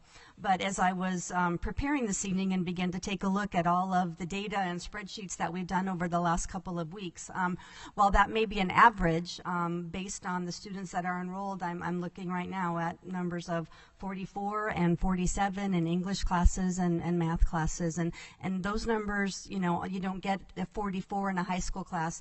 That average doesn't come from 20 and 60. You know, that average really comes from 39 already and 45 in classes, or 46 to come up with that average of 44. So the numbers are definitely up there. In the secondary area, it's very difficult to get a very clean ratio, because what you have is you might have an advanced placement course of 22 students, which is going to send another course up to 38 and 39 students. So you're constantly fluxing the balance of that.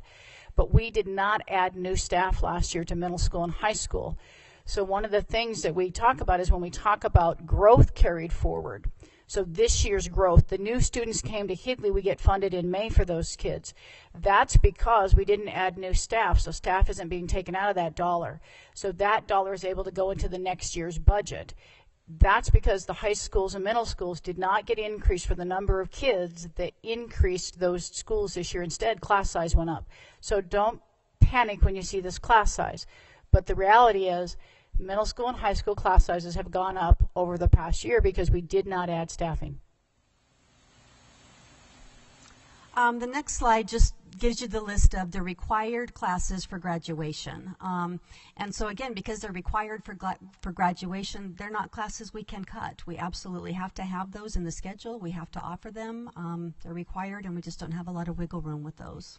And one of the reasons that we put this in here is sometimes we hear, well, how come it looks like we're just cutting elementaries? Because the secondary is driven by graduation requirements, and you don't get to go in and take out that art class that's required, or the foreign language class that's required, or one of the other pieces that they have to have on their diploma. So graduation requirements, statute, drive the secondary schedule. This is some detail that Dr. Anderson put together to really walk you through how teachers are allocated at the high school level, with the registration, starting with the registrations, and then putting all those kids into synergy and doing a conflict matrix to see where you're really over your ratios and so forth. And it's a little bit tied to what we did do differently this year, which is when we looked at staffing, we pulled the numbers from the system of how many kids were registered for every single solitary class. And then we took those numbers and divided it by the periods in a day to come up with the number of sections, and then we're able to look at the average class size there and do the allocation of the teachers to that number of sections accordingly. Sometimes a course will get caught that gets cut that has students in it, but that is typically tied to the fact that we can't find a teacher that's properly certified or highly qualified to teach, and therefore we have to eliminate. And when you eliminate those courses, then you respread the kids out to a choice that they had that maybe was the second or third choice on their course request. And then we redistribute, rerun. This process goes on for 3 to 4 months, and you run your conflict matrix probably 15 to 20 times before you settle on a master schedule. And then you hand manipulate the schedule to meet the needs so that band is not in conflict with an AP course, etc. It's a very long process of scheduling high school. Class size. And so there you go. That's really an average of how they play out at both levels. And at this point, with the additional registration, some of those are probably even a little bit higher than that at this point. So those will only go up, they won't go down. You'll have some classes in physical education where you might have 45, 50 kids in a class, but you might have another one that has 20. And that's just the balancing of a master schedule. High school is very much like college. Sign up for it, you get scheduled in it. The only difference is you don't get booted at high school. You get the course you usually typically sign up for, unlike those of us in college who kept trying to get that one required course I needed. So same thing at middle school. The middle school is running the same way. Then we go in and we put some things in 0 hours. For instance, foreign language. You'll see the foreign language is extremely high, so then we got to add a 0-hour class because we've got to take the overload off so that we can actually teach. So then that's how you end up with the 0-hour classes. We try to run an AP class along with regular education classes in our 0-hour to try to meet the needs. And then we have allowed some piloting of some different kinds of programs like Williamsfield ran last year with physical education and athletics running in the morning. So that's kind of a secondary overview. And now Ms. Smith loves this slide, so I'm going to let her explain to you what it costs to raise a child from CNN. So this is if you were to tell a parent you only get to count your food and your clothing, you need to spend half your money in your house. So as everyone knows, there's a lot of expenses, and they just seem to keep going. So for you parents who are thinking about having more kids, start saving.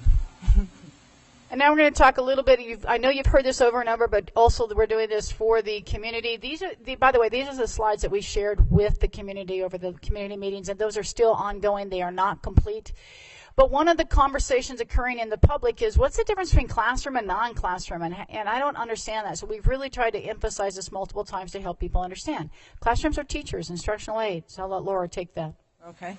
So your classroom there, and it's also the materials that you use inside of the classroom. Although we can do field trips, we can't do the bus or the gasoline. So that would be the cost of going into whatever museum or whatever activity you're going to. Those are student travel fees, so they count. You know what's fascinating is I see this athletic coaches up here, and we moved athletic coaches to tax credit. Well, that is actually the coach that does the athletics, not the athletic director. So they are paid the extracurricular coaches, but not the director. Right, and those head coaches are all paid out of tax credit, so we'll take a little hit on classroom dollars. So non-classroom, once again, everything on the non-classroom side is there to support the classroom side, but they meet that criteria that it isn't. And the one that I find the hardest to deal with are down at the bottom. When you get into your instructional support, that's your IT staff that is putting software and computers for the students to use. That is your curriculum people that get you your A schools and map out your strategies. Those are your librarians that no one wants to lose. Those are your professional development, which is our teachers. Getting our teachers professional development is a non-classroom expense. Our reading coaches, so that they can educate our students better, is a non-classroom expense. And of course, your instructional coaches. How am I going to deliver this product to the students to learn better or to map it across subjects? Those are non-classroom expenses. So we put together for the public this little slide, and thank you, Laura, because I could not do this on my own. But in 2006, we pulled the data out and said there were 6,959 students. In 2015, 11,242. And this is student enrollment, so that's why the numbers continue to change. And we've got 12,213. Basic level support, our BSL, is how much we get per student. And so you can see the dollar comparison. Yes, it went up. And that's where you often hear classroom dollars went up. 10% in 9 years. So I think that's a very hard thing to maintain the level of service that we have. The thing that really hurts is that when you go look over on the left and you see the soft capital in 2006, we had $4.4 million to spend on capital items that touch students. And now we have nothing. And so it used to be $225 per student for that product alone. Then we got Coral money, which is the unrestricted money, and it has stayed the same funding all these years. They just took it away. And so instead of getting $450 to $490 a student, you now get $45. So you lost $225, $450, and you got it replaced with $45. So 2015 brought the DAW, the District Additional Assistant, replaced the Coral and the soft capital. And the difference here is, if you look in the middle column on 2015, you got $4.3 million. But look down below, you got your 4.3, then it was reduced by 50%, and they took away 2.6 million of that. So you had a significant reduction that occurred. In 2015, we had the charter school kids, the charter model. And then the legislators changed the rules on us, and they said public schools can no longer have charters. So we have a $3.1 million call loss, which paid the lease of the middle schools. So when you get to 2016, we now have to pick up $3.2 million in a lease payment because the CAW is gone. And those kids get converted over to district students. However, you want to give the DAW story for 2016, Laura? Yes, we should get, when you calculate it out, we should get $5,841,795 and the 65 cents. And instead, we're going to get 10%, which will be $584,179 and 56 cents. And out of that, we're going to, you're allowed to move your DAW and your M&O at the right time. So instead of moving capital money to pay for salaries and benefits and costs, we will have to do the opposite. So we will be taking our M&O money to make our payments that we committed to when we had the extra CAW funding, which a charter school student receives $1,707 for a middle school person, middle school student. And district, if it was funded in full, would receive $450, but instead we'll get $45.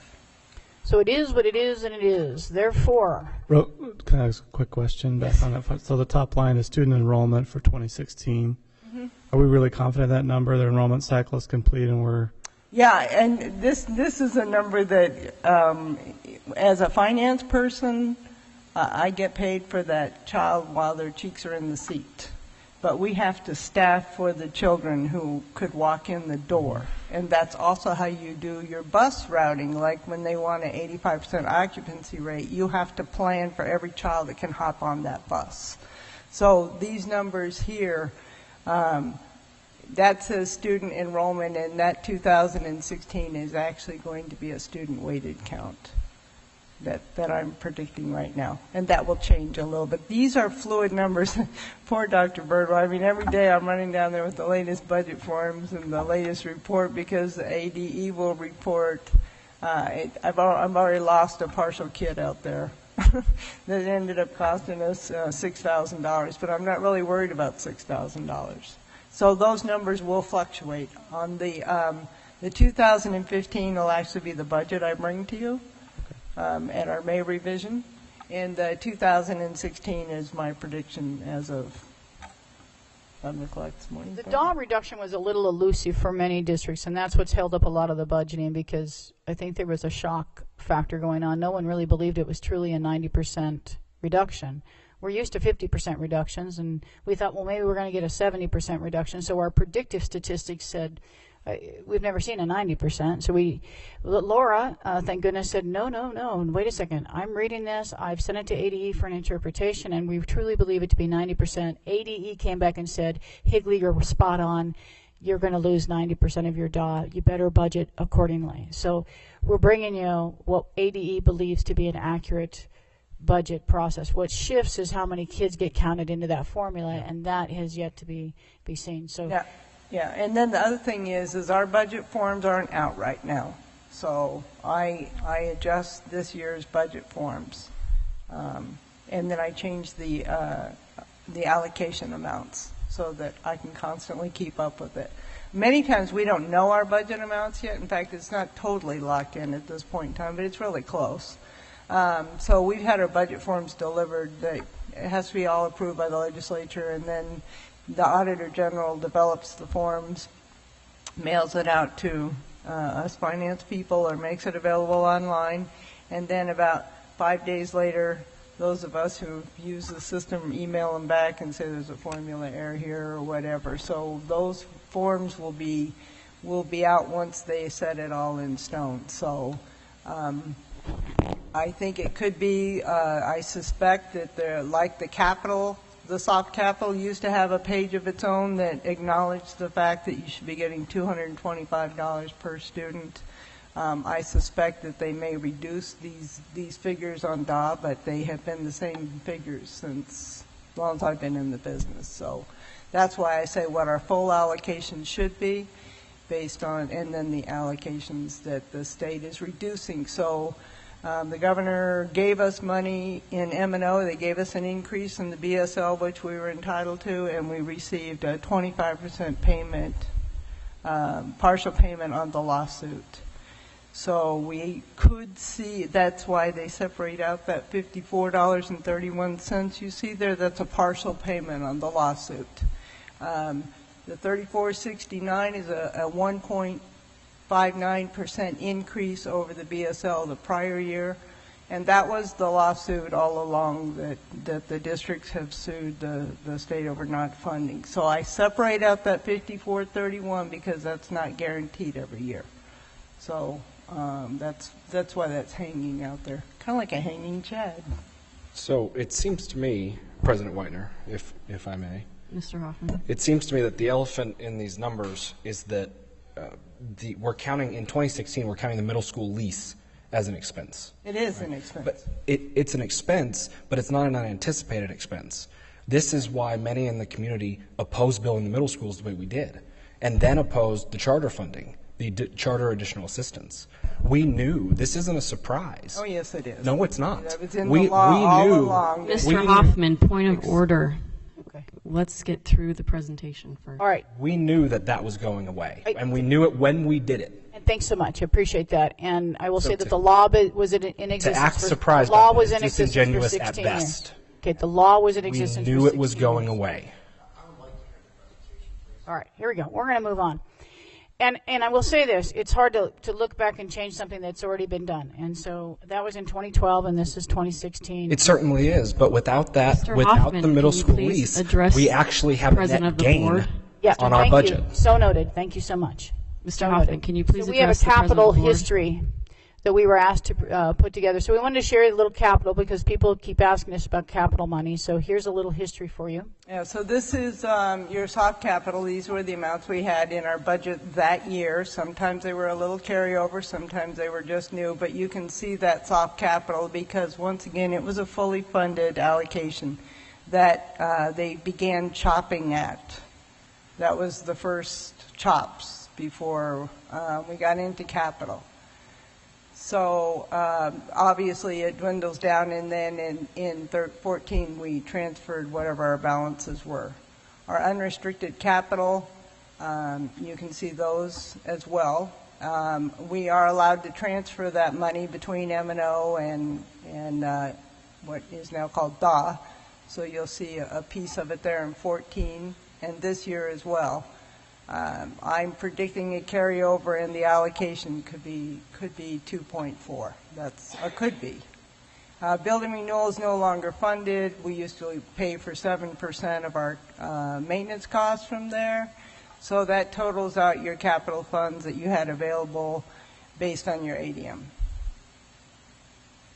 So the intention of changing the wording from soft capital to unrestricted capital to building renewal, those funds are completely wiped away. Oh yeah, they took away soft capital and said, well, we're not going to do that anymore. We're just going to have a DA, which is a district additional assistance, and they separated DA from a CA because a CA gets more money and it's a charter school. But meaning, with the DAW dollars, even though it's district additional assistance, even though it's only $45 a kid now, it can be used anyway. Yes, yes. Whereas it can be used anyway, but I have to pay for software that we need for our computers. I have to pay for a lot of expenses that's how you pay for it.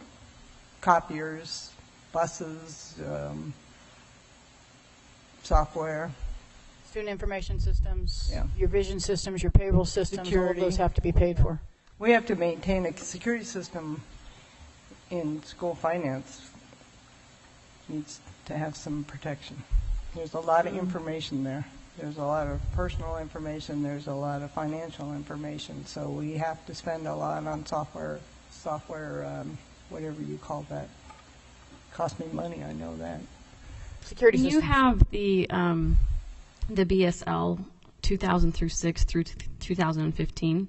Yes, I had shown that in a slide at a prior presentation.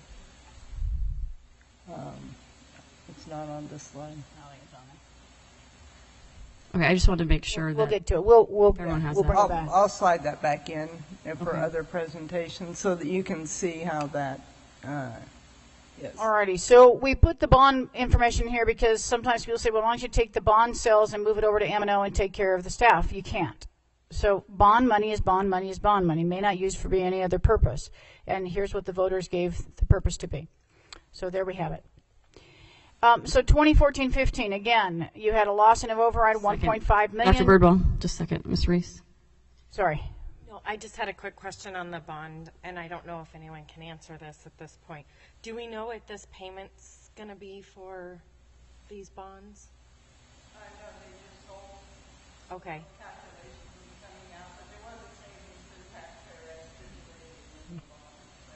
The refinance saved $1.8 million for the taxpayers, and the new sale will come up, and we are just now getting the paperwork back on it. Okay. So we'll bring that back to you. All right, loss override. Last year you had 1.5 reduction from the loss override. We took the coaches out of M&O, put them in tax credit. We reduced administration. You saw this before, so it's a repeat. I just wanted to highlight the furlough day. Governing board, I'm going to ask this year that you hold to what you planned, which was a furlough day, and on May 22nd, all employees do not come to work, and they are furloughed, saving you $195,000 that we can put into cash carry forward. I would highly recommend that not be reversed. Typically in May, the board makes a decision, and in the past you have said, don't furlough. I'm going to ask you not to do that. So if you choose to do it, that's okay. There's money in the bank for it, but it just doesn't help us towards next year. So I would recommend we not. President Weiner. Mr. Little. Just curious why the 22nd was chosen. Because it's a non-student day. It doesn't have any impact on children. So there are 2 days a year that we have that children are not affected, and so anywhere from 1 to 2 furlough days would have no impact on learning. Thank you for asking that. So going forward, we have the loss CAW, we have the loss of the override, we have the trifecta occurring because we have a reduction in our district additional assistance. We do have an increase in M&O. We do appreciate that. We have a one-time lawsuit increase. We have, however, an increase in utilities, just like your home does if you're an SRP customer. That's a 4% increase. We have an employee benefits cost increase like all businesses have had since Obamacare. And new in the legislature right now is a potential reduction in career and technical education funding, and in this district it would mean the loss of $700,000, and that too would mean to be made up because that pays 16 teachers at the high school, of which students have already enrolled in the courses, and I would highly recommend that we don't cut the class. Those are college-bound students. So we have just kind of a perfect little world going on. And what we've provided, and I'm going to run through this quick, but what we're doing in the process is we reach out to the parent group and we say, after we've had a presentation, send us your ideas, send us your questions. We'll do the research. We'll find out. One of the things that have come forth here is cut the instructional coaches. Instructional coaches are funded out of Prop 301. They are not maintenance and operation, therefore would not help your 001 budget. Cut the literacy coaches. There are only 4 left, and they're out of Indian gaming, and again would not help the 001 budget. Prop 301 may not be used over into the M&O because it is restricted. Use students as crossing guards. Great idea for community service. You got to have an adult out there. We have a liability issue. Get rid of some of our local bank fees. We're working on that. Advertise on the buses. The studies show there's not a whole lot of money to be gained on that. Raise the radius of distance of transportation to 1.5 miles, of which the high school's already there, but we're researching transportation.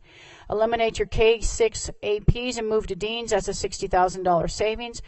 Or get counselors back. That would cost you it's a $214,000 savings, and counselors cannot do what administrators do, so we would need to talk about the job responsibilities. Eliminate the professional development days and outside speakers. We only spend $15,000 out of 001. The rest is titles, as you saw this evening. Eliminate the district testing of Galileo, which is $76,000, or accelerated reader, which is $46,000. Galileo meets the IRS rules for teacher evaluation and is important in our academic achievement. Eliminate Dreambox. It's already paid for and expires in 1 year. There's no savings.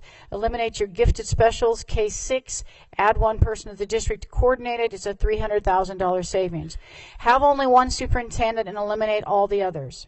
Thank God I'm retiring, because I have to tell you that would be one miserable role, but my friend here might be up for the task. We have 3. We've already put 1 on the chopping blocks, and Dr. Thomason has been so gracious to actually offer not replace it himself. Our first blush at this as a cabinet was a $520,000 savings. We took another blush at it. We're up to $889,000 in savings. Our goal is to cut the first $1 million administratively and then add the rest of the budget, as we always do. Reduce the librarians and keep the aides. That's a $550,000 savings. Eliminate the school sub-budgets. That's $175,000. No teacher sub for school day training. Right now, all training during the school day is paid for out of title grants. No M&O dollars are spent there. Eliminate all the K-6 specials. That's been put on the chopping block. Go to a shortened day and offer a shorter class. All specials would become community education, and if a parent wanted their child enrolled in the arts or band or orchestra or robotics or whatever, it would be after school. So the day would be shortened. The prep periods would be at the end of the day after the children go home, and community ed would take over the education at that time. That is a significant change. It's a $1.3 million model change, which would take some work. All employees pay for their family health care. They do, and we've looked at those stipends at the secondary, because I think what you're really talking about is administrative stipends here, and we are addressing those on Friday and talking with our staff about those. Half-day kindergarten, charge for full day, that's about $1 million savings. Cut the mileage reimbursement and no car allowance for any employee. President Whitener. We have very little in that area. District level cuts first, done. We've done it. As always, the first cuts are done at the district office. We're up to $889,000, and we're trying for $1 million. Dr. Birdwell, question on the previous slide. My question is on the half-day kindergarten charge for full day. Is the $950 comprised of the additional that you would expect from charging, or is that just in the reductions? No, that is the reduction in staffing to do half day. So then if you did have parents opt for full day, they would have to be tagged to a fee to pay that cost. Yeah, thank you for asking. Good clarity. Somebody also asked, I'll go back to clarity on mileage reimbursement. Typically has been our art teachers or PE teachers who do submit, who travel between 3 schools. So we don't have much of that. We have very little of that goes on. And the only car allowance is for the superintendent, and that's been reduced this next year. Get rid of the accelerated reader at 4th grade and above. That's a $20,000 savings. Don't provide hot lunches, just provide cold lunches. No savings there. Eliminate K-8 lunch monitors or use volunteers. That's all good, but if a volunteer doesn't show up, the kids still show for lunch. So I suggest we just make that teacher assignments if we do that. That's a $225,000 savings. Outsource custodians and grounds. We did that. We came back. We had a lawsuit. We did a mediation. We had a settlement. They filed Chapter 11, and we lost money. That said, we still went out and got 2 bids just to see if we could save money. Both companies said, no way can we meet what you're doing already. So we're already cheaper than the bid companies. So Dr. Thomason looked into that. Special education busing. We looked into transportation. We spent $321,000 on SPED. We have ROTC for $3,000, EVIT for $64,000. K6 busing cost us $136,000. Middle school busing cost $178,000. High school $123,000. 0 hour busing $13,000. Late busing $26,000. And if we just stop washing those buses and just do it every so often, we can save $25,000. And that's probably good until a kid pukes on the bus and you better clean it. And we'll do that. But we can save some money. Revenue ideas. We also asked them, bring back some revenue ideas. And so there's all kinds of things coming, and I appreciate all of the thought. Activities and technology fee. They're talking about, let's just charge a $10 fee for the use of technology. Let's advertise on buses and fields and marquees. Someone even said, let's put some advertisement on the rooftops. Not sure anybody will see that other than the people on the planes over at Gateway, but I'm not sure those are travelers, and they may not be interested in local services. Promote the tax credit. We do. Let's make it undesignated so the site council can control it. That'd be great. School class fees, not allowed at K-8. M&O override potentially could bring us in $7.5 million a year if we passed one. We could do a capital override. We could increase high school parking fees. We rent those facilities, and we do that. We have a motto around here, rent it. If we're not in it, get it rented. Cell towers, we have a little money for that. Business partners, have them donate and make them pay for the lease. I wish I had that kind of control. I'll work on it. Advertise school marquees, yep, you betcha. Solar panels, sometimes you lose and sometimes you win on solar panels, but they're kind of out there as sometimes a lose moment, so we're still looking at them. In the teacher meeting, we had some ideas. They said charge for transportation. They said make the administrative assistant principals 0.5 deans and make them share between 2 elementary sites. They said get rid of kindergarten, go to half day. Can we use the Indian gaming for substitutes? You can't supplant. I can tell you that. Reduce the administrative stipend, looking at that with the administrators. Go for 2 furlough days, that one in the fall, the one in the spring. Cut summer school. Summer school is self-funded through title, so that wouldn't get us any money. Have the attendance clerk part-time. Those are the folks that keep us legal to keep our ADM in order to get our money. I wouldn't suggest you cut those folks, because if there's a mistake, we lose money. They said 12-month employees, give them 3 to 5 furlough days. That would be your administrators and your classified employees. No 0-hour busing. That's on the block already. Cut late busing. That's on the block already. Charge $20 or $30 a month for busing, so charge back to the parents. Expand the busing to 2-mile radiuses. Eliminate district-provided cell phones. Get that. The issue there is going to be safety and security. Eliminate the Explore test. Not a bad idea. I think we already have. We also next year are going to pass on the ACT testing to the parents. Eliminate non-conference athletic meetings. I still haven't figured this one out. If we're doing it, shame on you. You're not supposed to. Cut 7 to 8 electives. And there's a boatload of questions that have come in that I haven't been able to answer. So these meetings are happening. They're live. They're real. Everything they submit to us, we go and put a slide to it to answer the question. What does it cost? What is it bringing in? How is the money spent? And then we put those slides back out to all of the groups. We share with the parents what the teachers say, and we share with the teachers what the parents say. In the very end, they will all have their own plan, and they'll submit those to the governing board. Next step, meet with all parties. Keep meeting for the next 2 weeks with the parents, with the staff, with the administrators. A joint teacher administrator group is meeting. A public forum, a special board meeting on April 1st with Dr. Thomason and the governing board to get a little deeper into what you just heard. Budget proposals to the governing board on the 8th. If there is a board meeting on that day, there is a question of whether or not that's a good day. Why the 8th? As long as you meet before the 15th, I'm fine. But on the 15th, there are 2 things that occur. Psychologists must be contracted or RIFed, and so must administrators, because that portion of the law was not changed, although they changed the teacher deadline. They left the administrative deadline in there. I wish they'd have gotten rid of both, because it ties you to an April 15th deadline. And that just means we have to RIF them. And the other thing it means is if you haven't RIFed them, they get the same contract that they have, so don't look for any reductions. because they have the right to the exact same contract they have this year. So that's why we have to get far enough along the process. We never want to contract an administrator before we contract a teacher. The other thing going on right now is lots of contracts are being handed out around us. And the more that the neighbors are there, the more we have a potential of losing our folks. The other thing is they have to have the contract for 15 work days. Even if we dispense contracts by April 15th, you're not going to know who's staffed until May. May and June. Once that window passed, the very best teachers are gone. That's what the research tells us. So we want to get on this. We are 1 month behind in our process, but it's not that we couldn't catch up. It just means some extra time and duty. Now, I'd like to share this because I hate to give you all the bad news and not share a little humor. Got a crazy idea here. Why don't we just fully fund schools and make prisons make up their budget with deficit with box tops and monies from Target? Just a little humor, that's all. Now, that said, I'm going to turn over to Dr. Thomason, and guess what? I now take the second seat, and he gets to take the lead.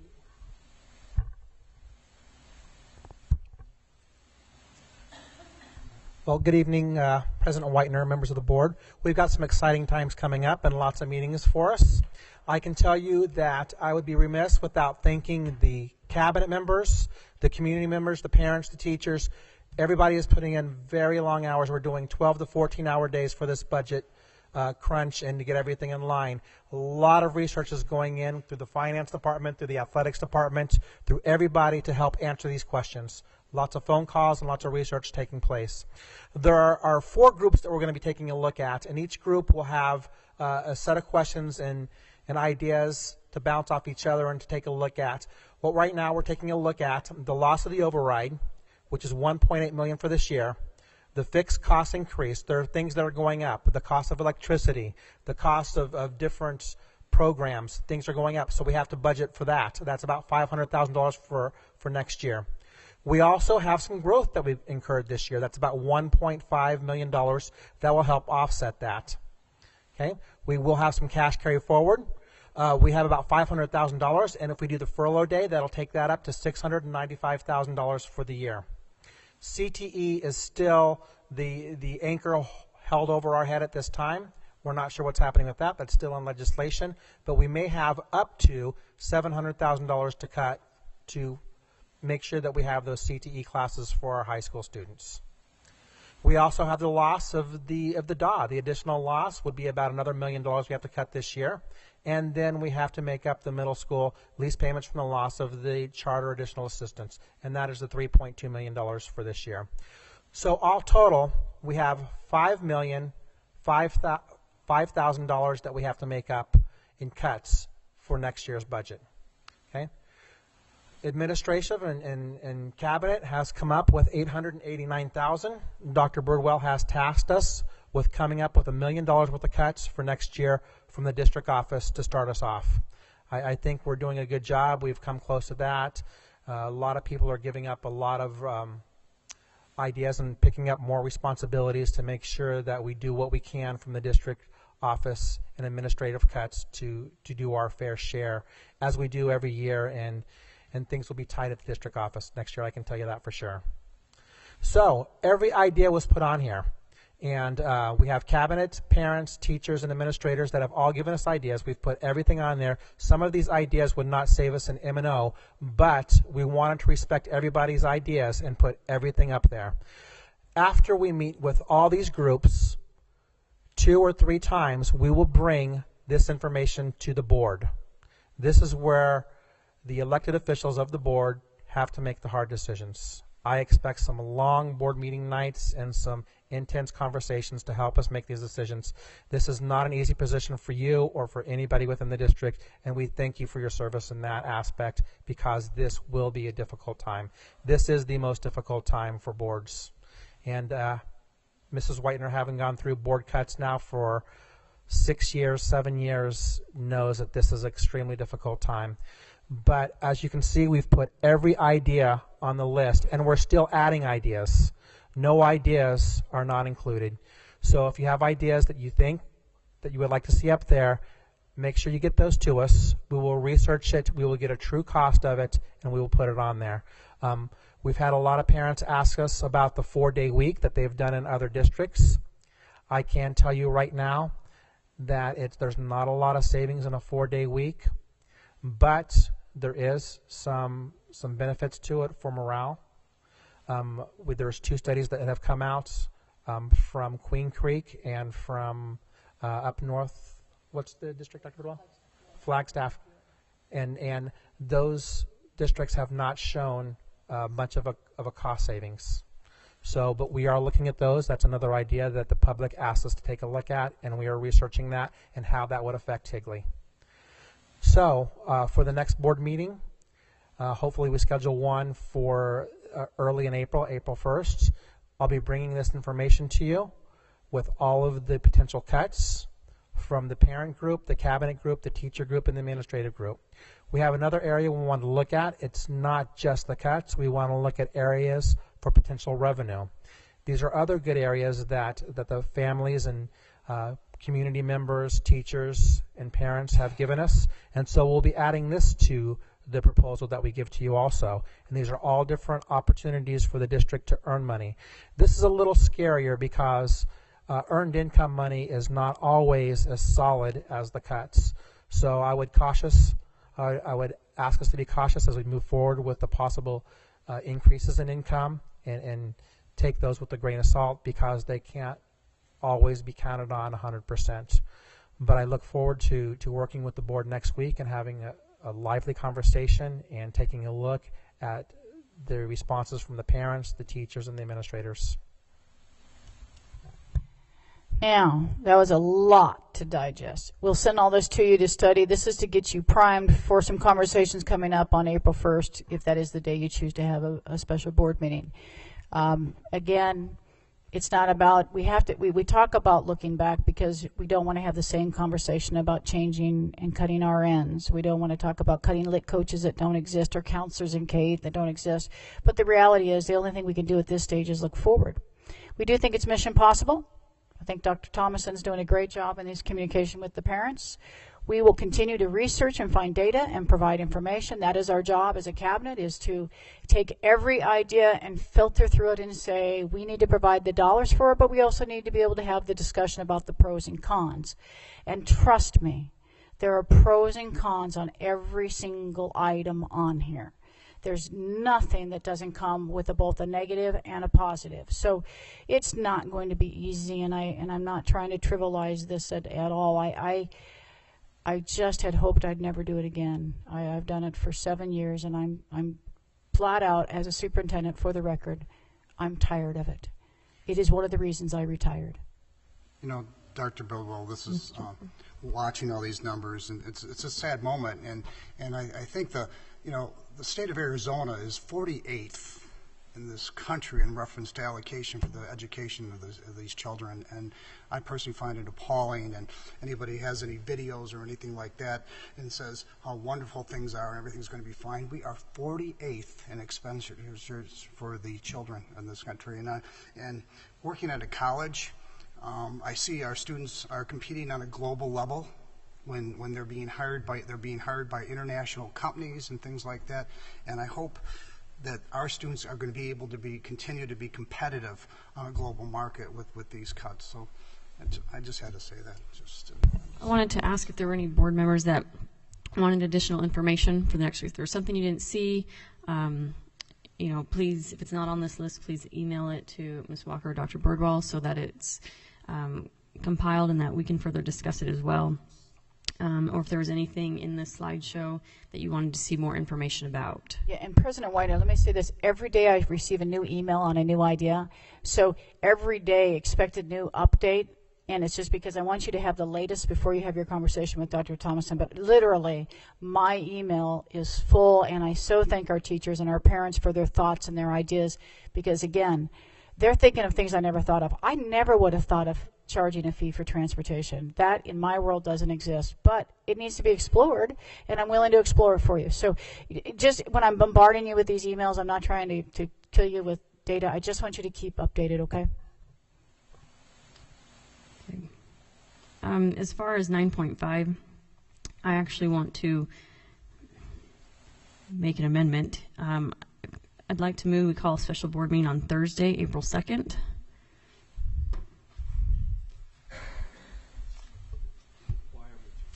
President Whitener, why are we changing? Because a board member has a conflict. I know, and I'm asking why. Why? Yeah. Because a board member has a conflict. What's the conflict? Well, we're not asking you why you want to change the other one. I'm happy to tell everybody. And I Okay, said it but in my we email. haven't. Why it doesn't matter. I mean, we don't sit here and ask each other's reasons unless, I mean, I've been very open why I wanted to change meeting dates, but it's because a board member is in conflict, and this is a very, very important meeting at this point. I guess, Dr. Thomason, is that possible? Yes, I would make myself available on April 2nd. I would make myself available anytime the board was able to meet.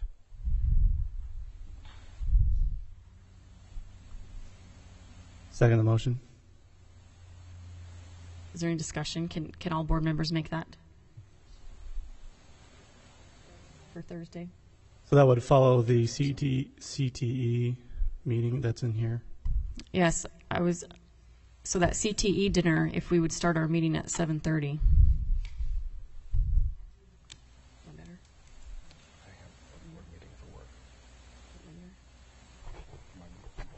We could absolutely do that, but I do anticipate it being a long meeting, and after a dinner with the CTE, I would anticipate that we would get out very late. I'll make it if I can. Are we okay with 7:30? Oh, sorry. I understand that. The CTE dinner typically, if you come to a part of it, they're very pleased that you come and you listen to some of the presentations. You would not need to stay for the whole dinner. You could recess back into the, we would need to provide a room that's open to the public. And so the problem is I think the dinner is here. So, so that is a problem because I think you'll have some of the public there for your discussion. And I think Could we you have it probably at the Performing Arts Center, the Little Theater? We can look into the schedule, and I'm not sure what Bob has on his calendar, but we'll certainly check in the morning for a location. We can find you a location, and we can always move it to one of the other schools. That's not an issue. Or we could ask if CTE could move to another location. So we can check on that. We'll find you a space. Okay. Hey, if it takes all night, I mean, I understand we want the community to be here too, but I think it's imperative that all 5 board members can be here. I do have to go to work on Friday, though. Although it's a non-school day, I do still have to work on Friday, even though it's Good Friday. And full disclosure, I have a work conflict on Thursday night, so I may be able to be here at 8:30. So. Is the Tuesday before better? Is that March 31st?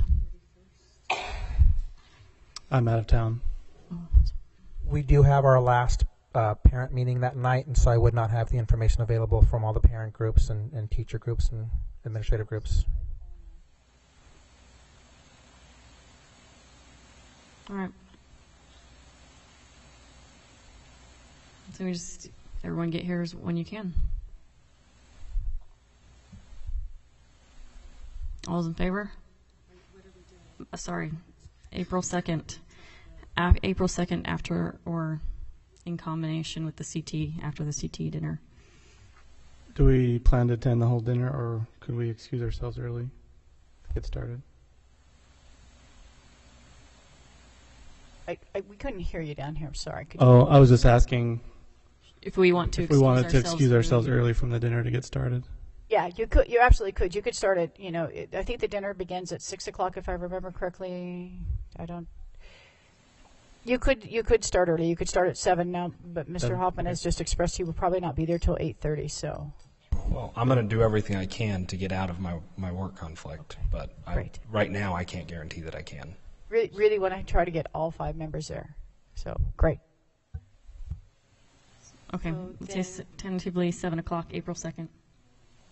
Well, do we want to keep it at 7:30 if Mr. Hoffman? So what I understand is there's a motion for April 2nd at 7 o'clock, and was that second? Did you have a second on that motion? So we still don't have a second on your motion. Mr. Little second. Sorry, Mr. Little did second it, Cindy, so you have a second. That's All what in you have on the favor? floor. Aye. Aye. Aye. Aye.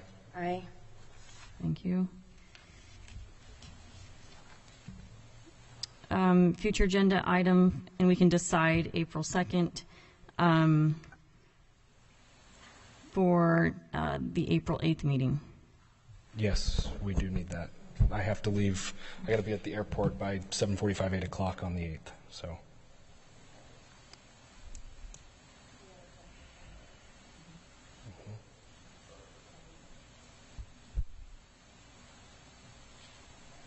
So we could bring you back an so we'll agenda decide that item on the okay. meeting Okay. on the 2nd that you could vote on changing the meeting, trying to adjust that. And right now I'm hearing that everybody could be available on the 7th because, again, critical to have all board members present.